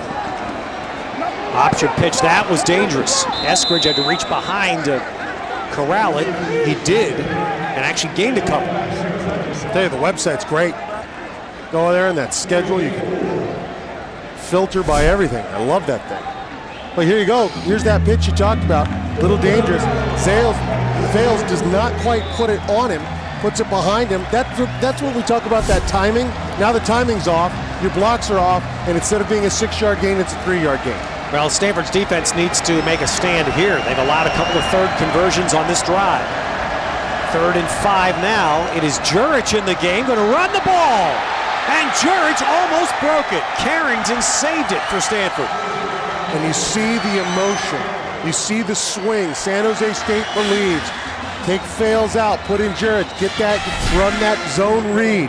You see it here, he follows him on his hip, takes off, follows the big block. Ryan Jones pulls around, he gets up off his tail, and up he goes. You don't think Tebow's influenced the game of football, do you? Got a lot of that. The old theory that has operated for a long time in this game, if you have 2 quarterbacks, you have none. San Jose State trying to disprove that here, right? They're challenging that theory. Fales takes the snap on first. Post, touchdown! And San Jose State is a kick from tying. Grigsby. San Jose State all day long has attacked the safeties. They have taken what's given outside against corners, but they have really attacked the seam and the safeties. And on this play right here, you look at Fales, he comes back, he starts to the left, looks back under, realizes he's got Grigsby wide open, right in that void where the safety should be. And right to the right of those goalposts where that kick was just made is the core of San Jose State fans wearing blue, and they have not had a lot to cheer about in recent years. There they are against Stanford. They are roaring as their Spartans have come back in stunning fashion to tie this game. Well, here at Stanford, they think that this game has now gone off script. It's not the way it was supposed to go to the folks in Palo Alto. San Jose State has come back from a 14-0 deficit. They've tied this game. The drive that San Jose State just finished off, there you see 12 plays, but the big is there. 3 third-down conversions, 3, 6, and 8, where the distances converted all of them. Yeah, and you look back to the end of the first quarter, start of the second quarter, and Stanford had a 3 and out. They were stopped. At that same time, San Jose State kind of started believing, and that's what happens. And San Jose State, I'll tell you what, Fales and Jurek, both very good job of doing what they were brought in to do. Of course, Fales throwing the ball and Jurek's running it, but both guys effective at their job. And both guys, it's interesting, you talk about the 2 quarterbacks you have, none. San Jose State certainly doesn't believe it right now, and they seem to be complimenting each other very well. Well, look at that yardage difference, and David Fales with the headset on in the second half is 8 of 10 passing. For the game, he's 20 of 25 for 201. And that doesn't bode well for a Stanford team that's going to face a lot of good quarterbacks in the Pac-12. Well, right now it's tonight for Stanford. 17 minutes and change to play in this game, and now it is a game. And the play clock expired. Did Stanford get a timeout again? Let's see.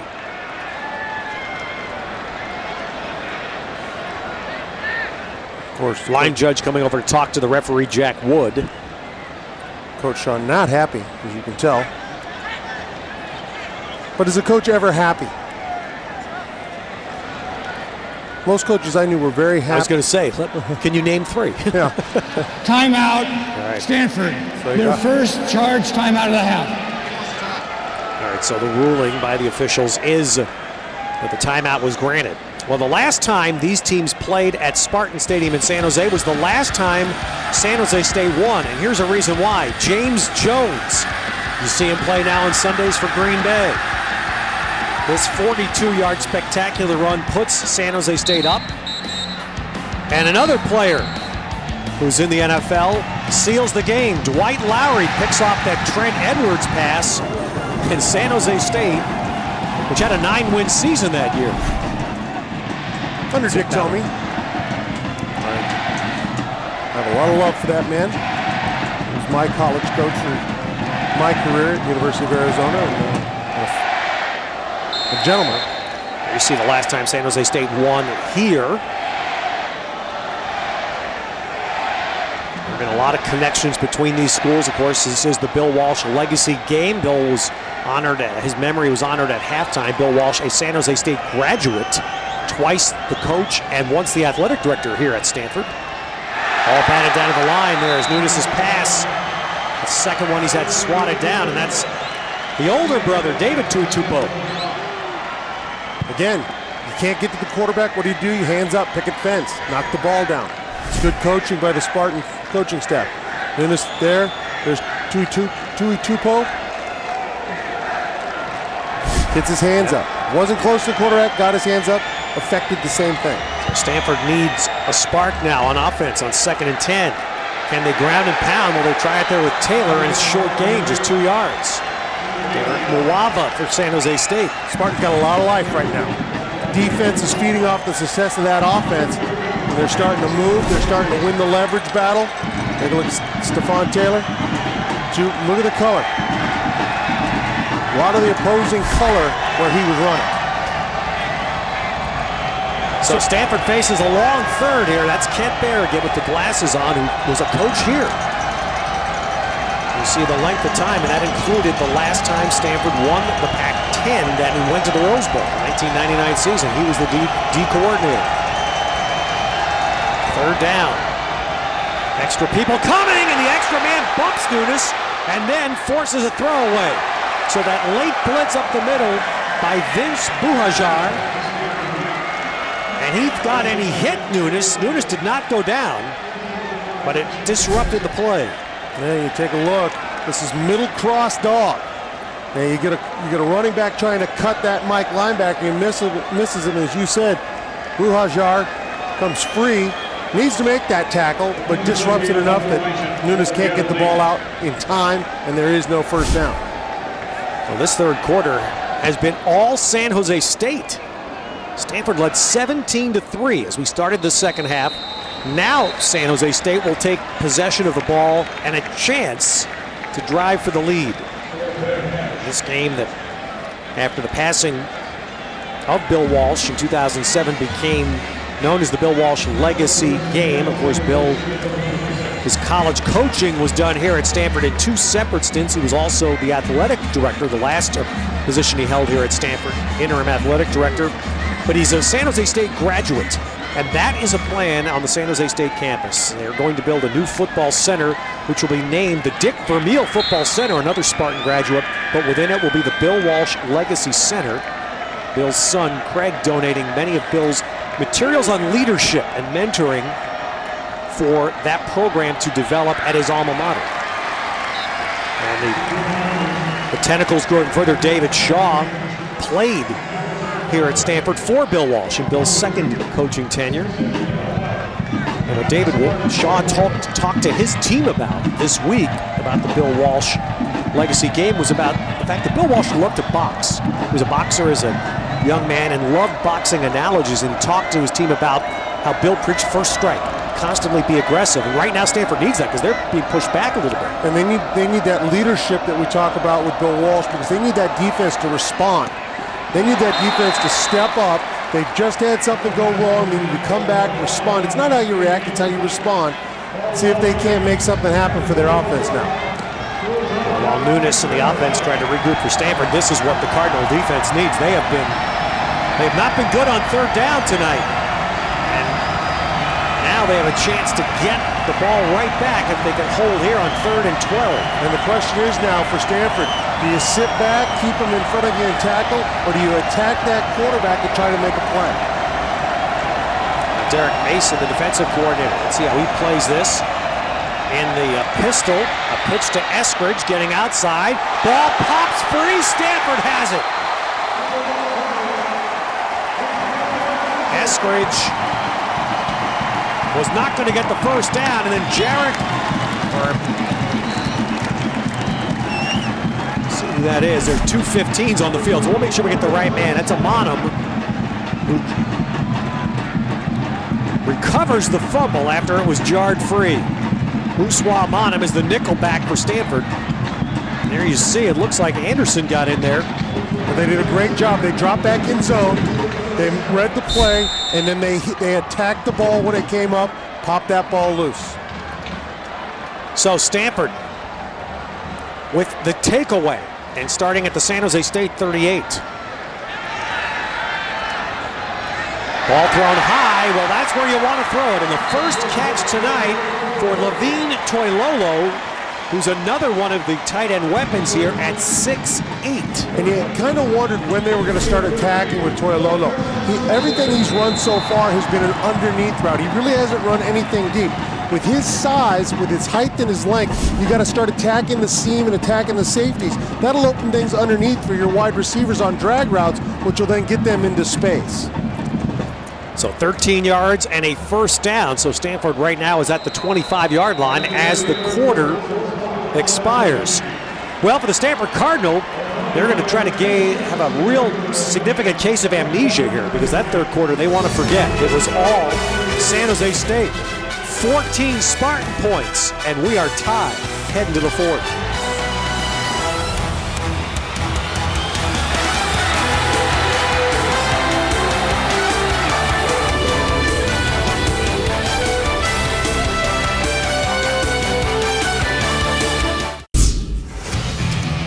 Now, Stanford scored 2 touchdowns in the first quarter tonight. And they haven't scored since. Haven't scored a touchdown since. San Jose State got 2 touchdowns in the third quarter. Yeah, and you sensed early on San Jose State was going to be able to do some things. They just couldn't capitalize. And then they turned it around in the third quarter, really have come on strong. You look at the summary. Really, to me, the thing that sticks out, Fales having a great game. 20 of 26, been very efficient. But that third down conversion, 7 of 12. Stanford only 1 of 8. That's the game story. But after a turnover, Stanford has the ball in San Jose State territory. And on first down, Taylor runs straight ahead, gets a good gain. Taylor pushing it just inside the 20. Stanford, Pep Hamilton, they are who they are. And they come out, they get a change of possession. A lot of teams tempted, take a shot at that end zone. not Pep Hamilton, the offensive coordinator for Stanford. We're going to grind. We're power football. We're going to try to bludgeon you here and get something going, because that's who Stanford is. And there you saw the player having to come off the field with his helmet being dislodged. Matt Kasner, a tight end. Stanford missing 2 big players tonight at fullback because of injury. Nunes goes out to the far side. Nice move inside by Drew Terrell. He's inside the 10. Well, Nunes does a nice job. He's looking, he looks left, he looks down the middle of the field. See his eyes, there's left, there's down the middle, comes back all the way over, finds Terrell. It's a nice game. They set themselves up very nicely here. So first and goal. Taylor, the deep back. Nunes play fake, looking, going up for Toilolo, and San Jose State defends the pass. They got up there big. Keith Smith, linebacker, dropping back to cover the big tight end. Nunes, that's a mistake of, Nunes makes a mistake here of inexperience. He looks at Toilolo all the way. Toilolo on this play action, just running towards the corner. He followed him the entire way with his eyes. It was easy for Keith Smith to fall back into that window and make that a very tough throw. Credit as well there to safety Cullen Newsom. You saw there he is. Right. Newsom's the man that really went up to contest the throw. Smith was also on the cover. Second down, and Taylor running the ball into the middle of the field and still running. Well, that might have been a play to center the ball, and it winds up centering the ball all the way down inside the 3. Well, you know, second down, you just thrown it, so let's run this thing. Let's get behind our hosses. Every one of the offensive linemen driving their feet, but I'll tell you what, Stephon Taylor makes most of this on his own. Once he gets to that second level, he just starts carrying Spartans. And actually, the ball is right on the 3-yard line. Third and goal for Stanford. They converted 2 fourth downs on the first drive of the night. I don't think they want to have to make that decision. He's got a matchup with Toilolo out to the left. Yeah, Toilolo went wide left, but Nunes looking right, throws back at the end zone, incomplete. And then Zach Ertz looking for a little help. Not going to get it, and David Shaw is going to kick. And that's the smart thing to do. And here's up at the top of the screen. Ertz just trying to get around behind. Nunes maybe should have been a little more patient on that throw and let Ertz get into the window before he throws it. James Orth was the safety there for San Jose State. So Jordan Williamson out in essence an extra point here to give Stanford the lead. And Williamson puts that through. Well, David Shaw told Ryan Neese at halftime a couple of drives that stalled. There's another one. Get the ball down to the 3-yard line, but unable to punch it in. And see, Mike McIntyre looks at that like it's a win.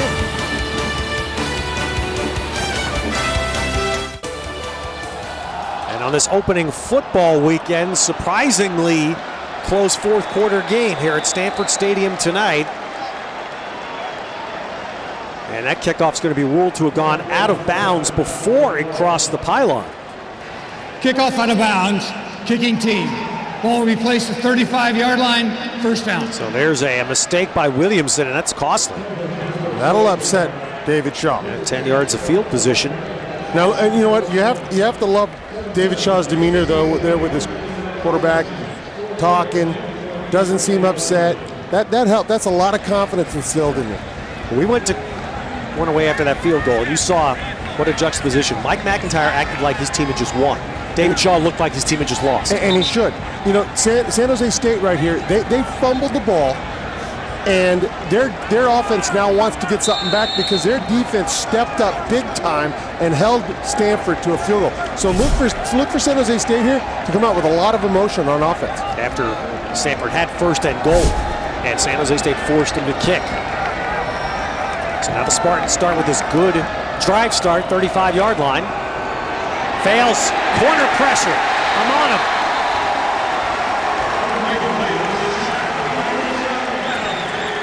Second sack. Uswa Amanim from San Jose. Well, if you pay attention, the safety rolls up to help the corner, and you bring Uswa Amanim in. Fails has no answer. What? brings a little bit to the question we discussed, Glenn, about Stanford not getting a lot of pressure on fails. They come out on the first play here. Dial it up. Realize what your deficiency is, understand what their tendency is and what they've been doing, and start attacking. Fails looking around. Play clock's going to run out. San Jose State sees it, takes a timeout. Mike McIntyre trying to get everything under control here. Fails was changing something, and bench saw that the play clock was going to run out. Now that big play put San Jose State behind here in this drive. 2nd and 21. Tyler Irvin in the backfield. Fails looking to get some of this yardage back. Comes one in the flat, and they get very little. A late flag comes flying from back in the secondary. That's where you would expect a defensive holding, maybe. Hard to tell. Maybe one of the safeties and or linebackers grabbing a receiver trying to follow the scramble. But you can never tell. Came in from the backside, kind of odd. There is no foul on the play for pass interference. The ball was caught behind the line of scrimmage. There you go. Nice job of describing it. Let us know, explaining why it was yanked. Jack Wood, the referee, and now San Jose State has 3rd and 20. It's a gain of 1 yard on the play. Stanford putting safeties back, 5 defensive backs on the field. Really dropping deep, 3 men back near midfield. Fails is in trouble. Fails will get hammered. He did not escape. Ben Gardner off the defensive front for Stanford was the man that grabbed him. He had some help finishing, but Gardner is the man that makes the play. 3rd Stanford sack. Hey, take a look. It's a 3-man rush. It's just a issue of a little bit of a cross, and the quarterback trying to look too far down the field. When you have that much time working, your defensive line's going to get there. So Harrison Wade is out to punt. Stanford put 3 men running right up the middle there. Drew Terrell is going to get a little alley right side. That's a nice run back, and Terrell got it out near the 45-yard line. How good was Stanford these last 2 years when they went to BCS bowl games? You can talk about Andrew Luck, Kobe Fleener, David DeCastro, and Jonathan Martin were all in the top 45 players chosen. Yeah, in the completion percentage, the touchdown to interception ratio, but you look at that 31-7 as a starter. Now Josh Nunes on 1st down, handing off inside, and Taylor runs it out to the 50-yard line. You know, when you look at all the things that Andrew Luck did well, you know, he threw the ball well. We knew he moved well in space, but you know, it's so much more than that. It's understanding everything he saw and how to get the team in the right play. And many times he would audible to a run and take passing yards off of himself and put it in the run game. So his numbers could have been a lot better had he been maybe a little bit more selfish. That Stanford coaches will go to the mat defending that point right there. Nunes throwing long interference. Tried to get it down to Kelsey Young. And they're going to flag around a yell for never turning and defending the man, not the ball. Well, I don't know. You know, I'm not a D-back, but it looked like the receiver tried to adjust and the DB didn't have a choice. Did the receiver run into the forced contact? What you're saying? Defense, number 25. 15-yard penalty for the previous spot and an automatic 1st down. All right, so Ryan, what's the vulnerability when the defensive back doesn't turn? Well, the interesting part there is they tried to run a wheel route and they tried to sneak one in on the defensive back. And anytime the defensive back doesn't turn around to look for the ball, that's an automatic call. The defensive back in that situation panicked. He grabbed the receiver. That was a proper call right there. Wow, Ryan. All right, 5th penalty on San Jose State. So it's a 1st down for Stanford at the San Jose State 35. Got to believe David Shaw, Pat Hamilton on the Stanford side, they want to finish a drive here. Get this ball into the end zone.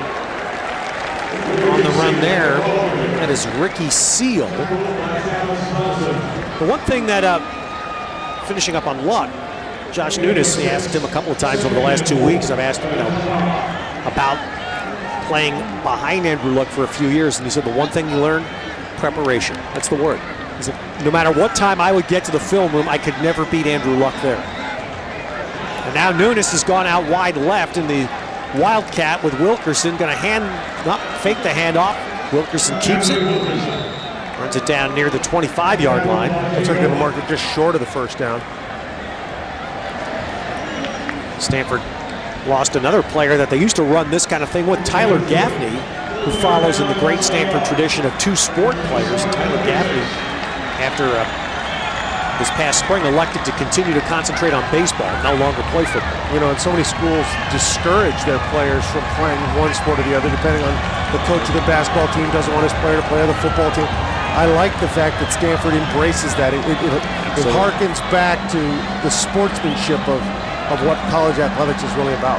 All right, Stanford is going to take a timeout here as they let the play clock run down. They called the timeout just before a 3rd and 1 play. Stanford using its second timeout. Their second charge timeout of the half. There is no foul for delay of game. Stanford called timeout prior to the expiration of the play clock. On the Stanford campus, Palo Alto, California, Stanford in a tight game. 3-point lead, 3rd and 1. They bring Renan Wright in once again as the deep back in the short yardage play. And he gets the call, and he's going to get the first down. So it's the second time in this game that Stanford has brought him in. Redshirt freshman from Fort Wayne, Indiana.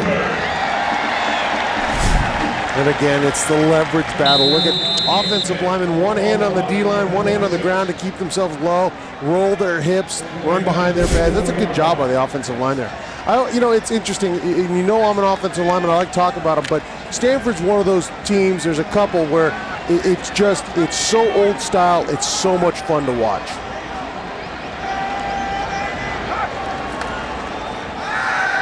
Nunes with a good play fake, but he gets hit, and the ball came free. I'm not sure if he was ruled to have thrown a forward pass there. Apparently not. Apparently that was a live ball covered. You can see some of the linemen motioning. They thought Nunes was throwing. Well, I'll tell you what happens here. It's play action, and he's looking for Ertz down the field. It's a great job by the safety, James Orth, to cover him and not bite. Nunes has nowhere else to go with that ball and takes a shot for his troubles. Yeah, Travis Ricidi and Damon Ogburn came in from the secondary. Ogburn did, along with Ricidi off the line. So that was a live ball covered by Stanford, loss of 4. And again, the credit, you really got to look at that safety, James Orth. He didn't bite, he was waiting for it, and he was ready. And now we get, let's see, line judge is running over. I wonder if Stanford might challenge that. Well, the way this game is going right now, and the way that the rhythm has been kind of taken away, really benefits Stanford. They're able Stanford is challenging the ruling on the previous play of a fumble. So you get one challenge, the coach gets one shot, and it's the 4th quarter, and David Shaw is going to use it right here to see if he can avoid a 4-yard loss. Yeah, why not? Put yourself at a 2nd and 10. But again, going back to that point, this slowed down game, this let's take a review, let's huddle up all the time, really benefits Stanford. San Jose was working on a high and working on their momentum, and they've lost that the last 5-10 minutes. The last 2 drives, to be specific. So again, the ruling now will be determined whether or not Nunes had his arm coming forward. Is this basically we're trying to see the Pac-12 version of the tuck rule? Wow, well done, sir. Yeah, we're going to find out right here, aren't we? And again, now for those of you that may not be totally familiar in the NCAA, everything's reviewable from upstairs. They can automatically trigger a review from upstairs. The coaches don't have the 3 per half like you do in the professional game. Coaches get 1 shot per game to challenge. Yeah, and that handcuffs them a little bit here. And I think it's a wise decision by Coach Shaw to challenge. I'm not sure he's going to win it. The ruling on the field is confirmed. Stanford will be charged a timeout. Stanford has lost the opportunity to challenge further during the game. That's well explained again by Jack Wood. What the bigger perhaps storyline there is now Stanford has no timeouts left. That was their last one. You know, we talked about that rhythm. We were talking about what San Jose State's done defensively. They've done pretty well. They stopped Stanford. They did what they had to, but offensively, San Jose State, the last 2 drives, 6 plays, minus 12 yards, they've had a fumble and a punt. So there's that momentum that they had is gone. Stanford did a good job of stealing it back from them. So the play stands. Stanford feeling that, as I said, it was a 4-yard challenge. They were trying to save 4 yards. Get Nunes out of a 2nd and 14. You can see the gestures between Shaw and Jack Wood. They were still arguing about basically the tuck rule. Was his arm in a throwing position. Nunes backs up. And he'll set up a screen, but Taylor got taken down. That'll be interference. Taylor got taken down by Travis Rossetti. Now again, the question will be, was he behind the line of scrimmage? And he certainly looked like he was behind the line of scrimmage, which can't be interference. That's a good play. That's a good point. That's borderline from that. Let's see if we get a. And they're discussing it right now. That could be holding, right? That's an interesting. I mean, he's an eligible receiver, isn't he? He is, but he's behind the line. Holding defense number 43. 10-yard penalty from the previous spot. Replay, 2nd down. You can see that was borderline to the line of scrimmage. All right. Ryan? That could have been pass interference, but it obviously was defensive holding. The defensive lineman wrapped up the running back around the ankles before he could even catch the ball. So that was a tough play. Once again, San Jose State's making mistakes, allowing this drive to stay alive.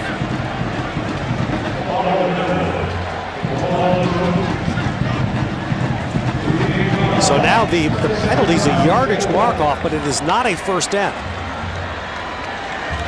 2nd down and 4. Taylor's going to get trapped behind the line and drop. So the fact that it's not a first down is significant because now that's a minus play and leaves Stanford 3rd. And again, great job defensively by Coach Bear for San Jose State. He brings his safeties in. You look, David Ogborn, the DB. He comes in. That's color. That stops Stephon Taylor in his tracks. They understood how Stanford was going to attack him with the counter, the power for some people. They saw it, they attacked it the right way and stopped them, and now make it a very tough 3rd down. Ty Montgomery, fast receiver for Stanford, is wide to the left. Nunes shifting, he's going to have to snap fast here on 3rd down. Just beats the clock. Blitz picked up, ball thrown out to the far side. What a terrific catch. It's going to be just short of a first down. Zach Ertz. Mike McIntyre saying no catch. I believe the ruling on the field. Let's see. I haven't seen it. I haven't seen a ruling. He was definitely short of the first down, though. Yes, he was short. They're going to rule that incomplete. And we'll take a look here. Ball thrown behind the receiver. Ertz does a good job of getting one hand in there to it. Certainly looked like a catch to me. Well, Stanford can't challenge. And now it is going to be reviewed from upstairs, though. Yeah, it looked like a catch. It's going to make it a 4th and very short from the look of it. After review, it has been determined that the pass was caught at the 15-yard line. It'll be Stanford's ball, 4th down at the 15-yard line. There was a view we saw where you could see that Ertz had cupped his hand underneath the football. That's right. And that would seem to be a trigger that says he had control of the football. The ground did not. That's right. He didn't trap it. So, and you love, if you're an offensive lineman right now, and if you're a Stanford fan, you love that David Shaw says, hey, 4th and short, we're going. Let's go. Well, Stanford converted those 2 on the first drive of the game. Got them a touchdown. Going for a big 4th here. Stephon Taylor, the deep back. Oh, Stephon Taylor is hit. San Jose State stops. And it looked as if he lost control of the ball for a minute and was so busy trying to get it back that he stood up almost. San Jose State, great job defensive line, getting their pad level low and winning that battle. Wow. Vince Buhajer, the middle linebacker, another Bay Area player from Concord, first hit here. Boom, right there. And you can see Stephon Taylor looking hard. Once he gets hit with that body flying over the top, that ball drops down in the grip, and he's trying to grab that rather than driving his legs. Yeah, no question they brought the chains out, but no question that San Jose State held. Well, Stanford's defense has played great the last couple of drives. They've forced a fumble, they've forced a punt. They've only allowed San Jose State 6 plays the last 2 drives. So when you take a look, San Jose State, great job defensively. What a play. Every one of them swarming to the ball. No, Ryan, you've been talking about the spirit you've seen down there. That San Jose State defense delivers. Now, can the Spartans control it on offense? They run a fly sweep. Fake handoff, and Jurich keeps the ball and runs it out to the 23. And we've got an injured San Jose State player on the field.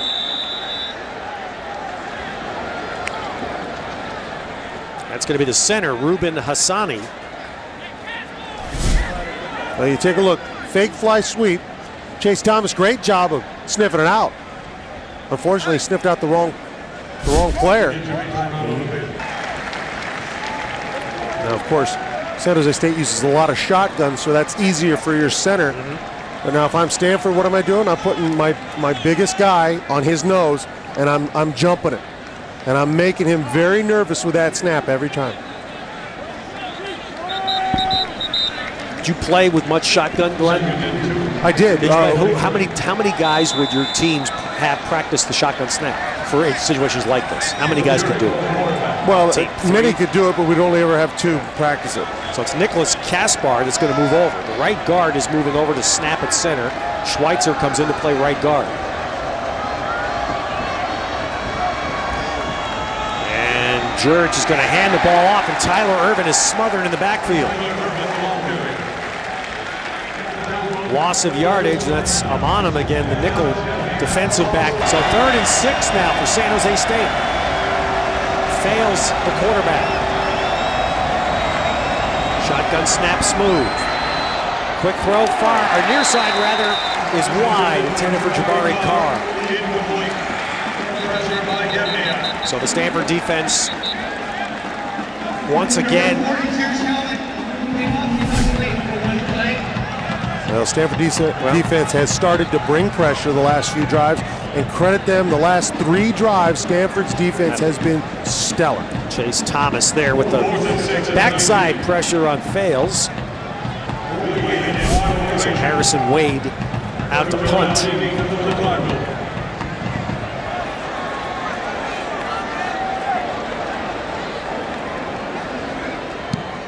Drew Terrell caught a touchdown pass first half, takes a fair catch here, and Stanford will have a chance now. If they can engineer a good drive, they can milk a lot of the remaining 5 minutes and change.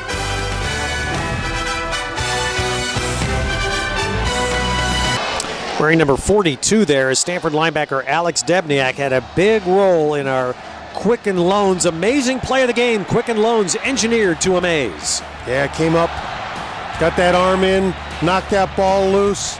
They come up with it, they get themselves 3, and that's the difference in our ball game right now. A forced fumble from Eskridge, recovered by Stanford. That it turned into the field goal. That is the difference. A slim difference it is. Debniak, one of those players, a senior, he's a backup. That David Shaw says if he got a chance to play more, you would be impressed. He's had to function effectively in a reserve role. Nunes throwing it, and that is going to be ruled incomplete just past midfield.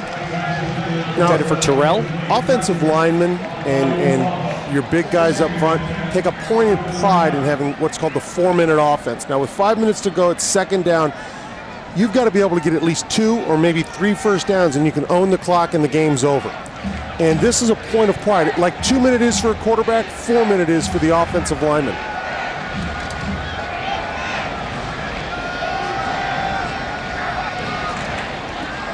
Second down running play, and that hasn't been as effective for Stanford. Taylor has not been nearly as effective since the first drive of the game, and I think a bigger question leaving this game for Stanford is going to be about their O-line and replacing those 2 great players. And they really missed David DeCastro on his pulls. He was very good when he came through, finding his assignment, hitting it, and letting the running back take the small guy on. Right there, you saw it. As they pulled, that was Kevin Dancer comes around, he finds the small guy, but the big Mike Backer comes up underneath and makes the hit. So it is 3rd down now, and Stanford's in a passing jam, 3rd and 8.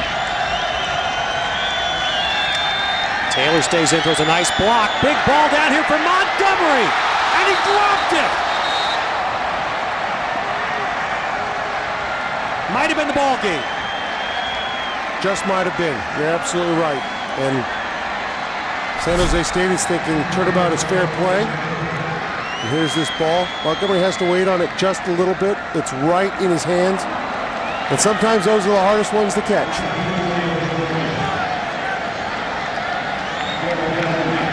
And San Jose State exhales. Good point.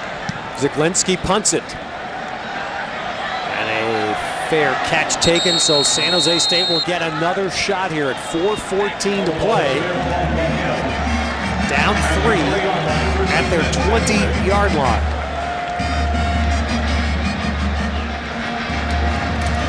That's about the biggest downfield ball we've seen Stanford try tonight, isn't it? Pretty much is. Yeah, we haven't seen a lot of attacking of the corners deep. Here's Fales' night. Hasn't been as hot the last couple of possessions, just one completion for 1 yard in the last couple of San Jose State possessions. And they've brought him back too. They've run the ball a little bit more the last few possessions. Stanford only rushing 3 here. Fales swings it out. Eskridge upended. Nice tackle. That's Amonum again, who's played wonderfully in the second half. Yeah, he's shown up all over the field. You take a look. Fales here, looks deep, but then comes back to his outlet. And Amonum, just a good open field tackle. Putting his head right on the legs, trying to wrap up. That first play may be a signal for Stanford. They only rushed 3. They were going to defend there. They covered with 8. And second down, they bring 4. Quick slant is bobbled and dropped. Kyle Nunn.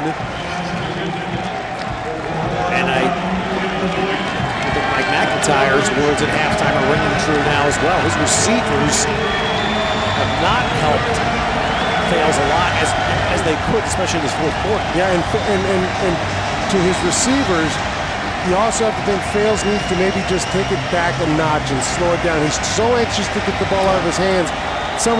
It's not quite on rhythm with his receivers yet, but you're absolutely right. The receivers got to catch the ball, hit you in the hands. Grigsby did. Grigsby had an outstanding third quarter tonight for San Jose State.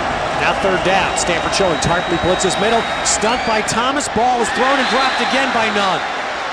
But Stanford ran that inside stunt, and Chase Thomas got through to really smack Fales. Yeah, right in his face. And quarterbacks have a hard time throwing if you're in their grill. And Chase Thomas, good job on a little TE stunt, comes around and puts himself right in the face of Fales.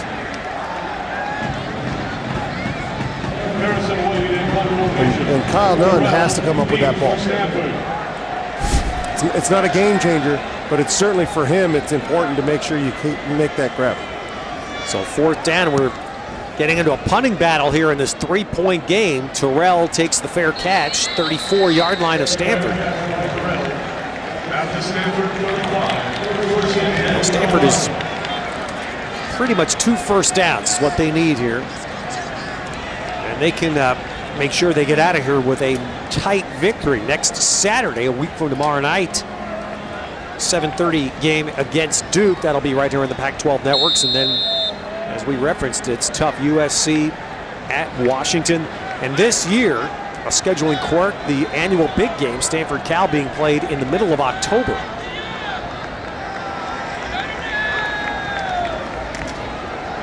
Well, if you're Stanford and you're going to continue what you established the last couple of years, this is the time, right? If you're going to ground and pound, okay, this is it.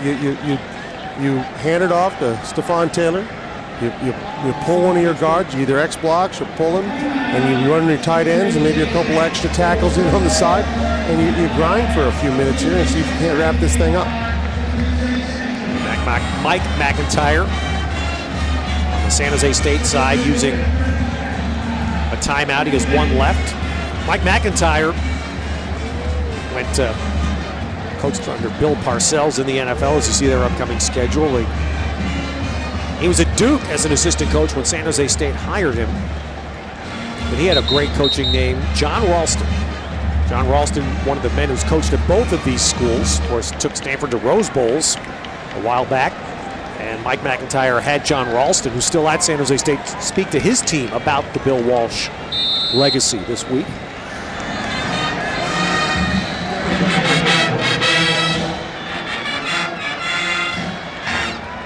So Nunes on 2nd down and 4.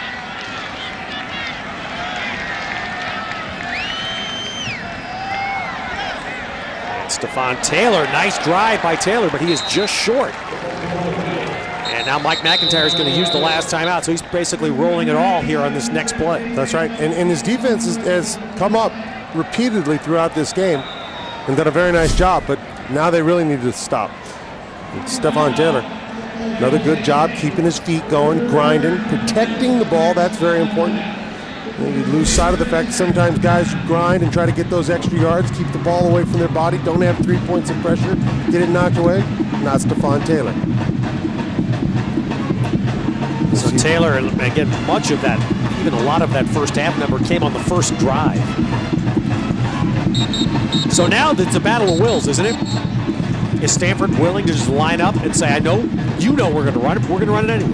Yeah, and I think that that's what they're going to do. And they've got to talk to their offensive linemen and say, it's a point of pride, let's go.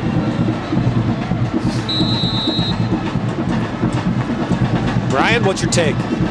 Well, late in the game, it's all about will. And when you look at Stanford's offense and what they're doing running the ball, Coach Shaw talked about it's a 15-round bout. And they got to continue to run the ball effectively and impose their will and wear down the San Jose State defense. Well, they ran a delay handoff, and San Jose State was in the backfield. They were basically with Taylor when he got the ball. So Stanford cannot get a first down. Horrible. Well, you've got guys replacing guys on the offensive line, and when you pull and you're hesitant, you do not make the block. Khalil Wilkes pulled, didn't quite know where he was going. There was a miscommunication, whatever, and now all of a sudden your back is hesitating, and when you're trying to get 2 yards, you're already 4 yards deep, and you've got a loss. We saw Mawava leading that defensive surge. Here's the Stanford punt. It's a low line drive, but it's going to hit on the near sideline, skip, and then go out inside the 20. So San Jose State will have a shot here after a 43-yard punt and roll. 2:21. No timeouts. And also remember, they have a true freshman kicker. Well, it's going to be interesting to see what they try to do, but you know, if I'm San Jose State, I'm not sure that I don't just spread it as much as I possibly can, get my speed into space, and just connect on 1 or 2 short passes to begin with and see where we can go. Well, that is long gone, that kind of mismatch. San Jose State has been right in here tonight after being pummeled in the first quarter. Now, do they have the fourth quarter magic in them? Fails, hits the first play to Jabari Carr. And that'll be a first down, which is what they need because that gives them the momentary clock stop. Now, eventually you have to look for Ryan Otten, the big tight end, in the seam. They will eventually attack that spot. Full option pitch to Eskridge. He stays in bounds, so the clock will run, and he lost a yard. And you wonder about that call, and you wonder why he stays in bounds. Just not understanding the situation. That clock's ticking now, and you're behind the chains. David Fales, his first game in college. He spent a year at Nevada, never played. 2 years in junior college. Now trying to engineer a fourth quarter game-winning drive against a ranked team.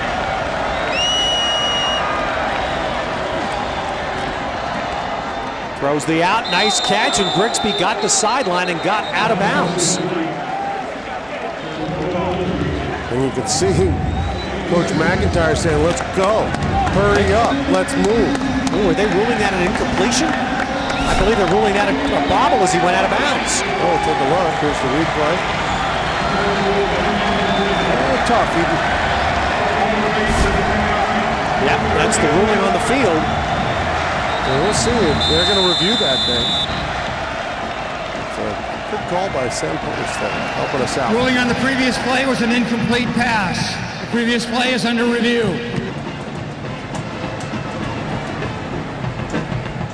And no matter what they call on this, I'm still surprised that San Jose State has not attacked with Ryan Otten down the seam.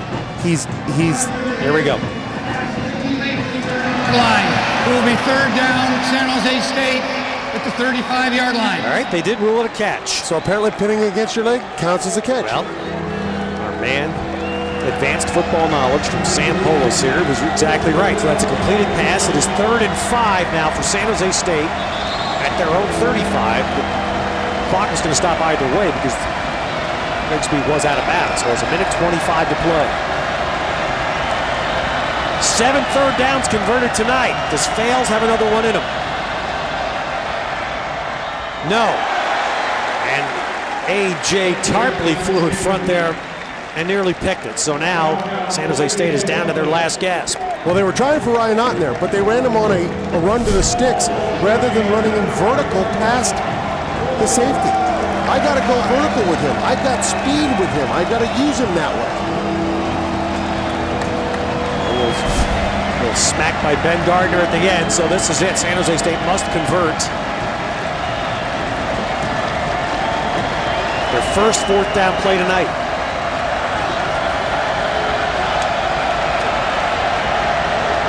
Fales has 2 wides each side. Safety blitz coming is picked up. Pass, no, let's see. That was a whistle blown before, and it's a false start. Offense, number 76. 5-yard penalty, still 4th down. How about Stanford dialed up a big-time safety blitz there by Jordan Richards? Yeah, from depth, and that, of course, got the tackle, David Quisenberry, left tackle up top of the screen, got him moving a little bit. He saw motion, moved. And it's tough. When you're a tackle, you're in hostile territory, it's 3rd and long and 4th and long, and you've got that guy breathing down your neck. You want to move. You want to get out. So now San Jose State needs 10 to stay alive. Same alignment from the right hash. 2 receivers wide left, 2 tight to the right.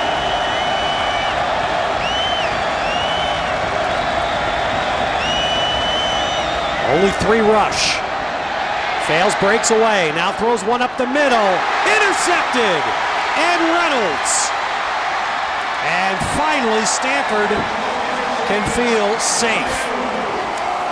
And that was David Otten, his tight end, over the safeties, and the ball's thrown behind him. He throws it out in front. He might have a reception. He might have a big-time play. He just, on the run, didn't have the accuracy to put it where he needed to. And he has played a great game tonight. He shouldn't hold his head down too low. An interception on a 4th and 10 is nothing, but you look left of your screen, David Otten is going to come into view. There's the scramble. The ball's behind him. That ball's out in front. David Otten might still be running. So they had the right play dialed up. They knew where they wanted to go. Pressure forced Fales to move, and he couldn't quite deliver the ball. And now Stanford can just take a couple of knees. San Jose State with no timeouts. And Stanford will only have to do this one more time. Well, this is the type of game you hate as a coach, but you like. Because he's got some things now. They got the win, and they can go in and he can coach all week on it. He's got a lot of film to look at, and he's got a lot of things he can correct with his team.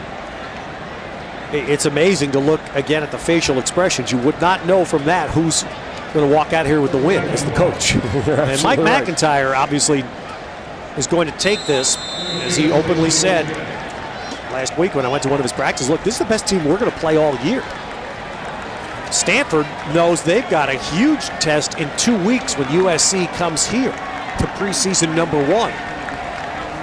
So you'd imagine that David Shaw will have no trouble having the attention of his team following this. Yeah, and Duke has got talent. They're all on scholarship as well. So he's got to make sure that he plays them hard and plays them right and wins that game. And on the flip side, as you said, Coach McIntyre, he thinks they can compete for the title. And you know what? Going into this game, I wasn't so sure, but after watching them play, they certainly have the talent to get it done. And for Stanford, perhaps a game 1 report card will revolve a little bit about the price of having to replace 4 offensive players who were amongst the best in the nation as judged by the pro draft.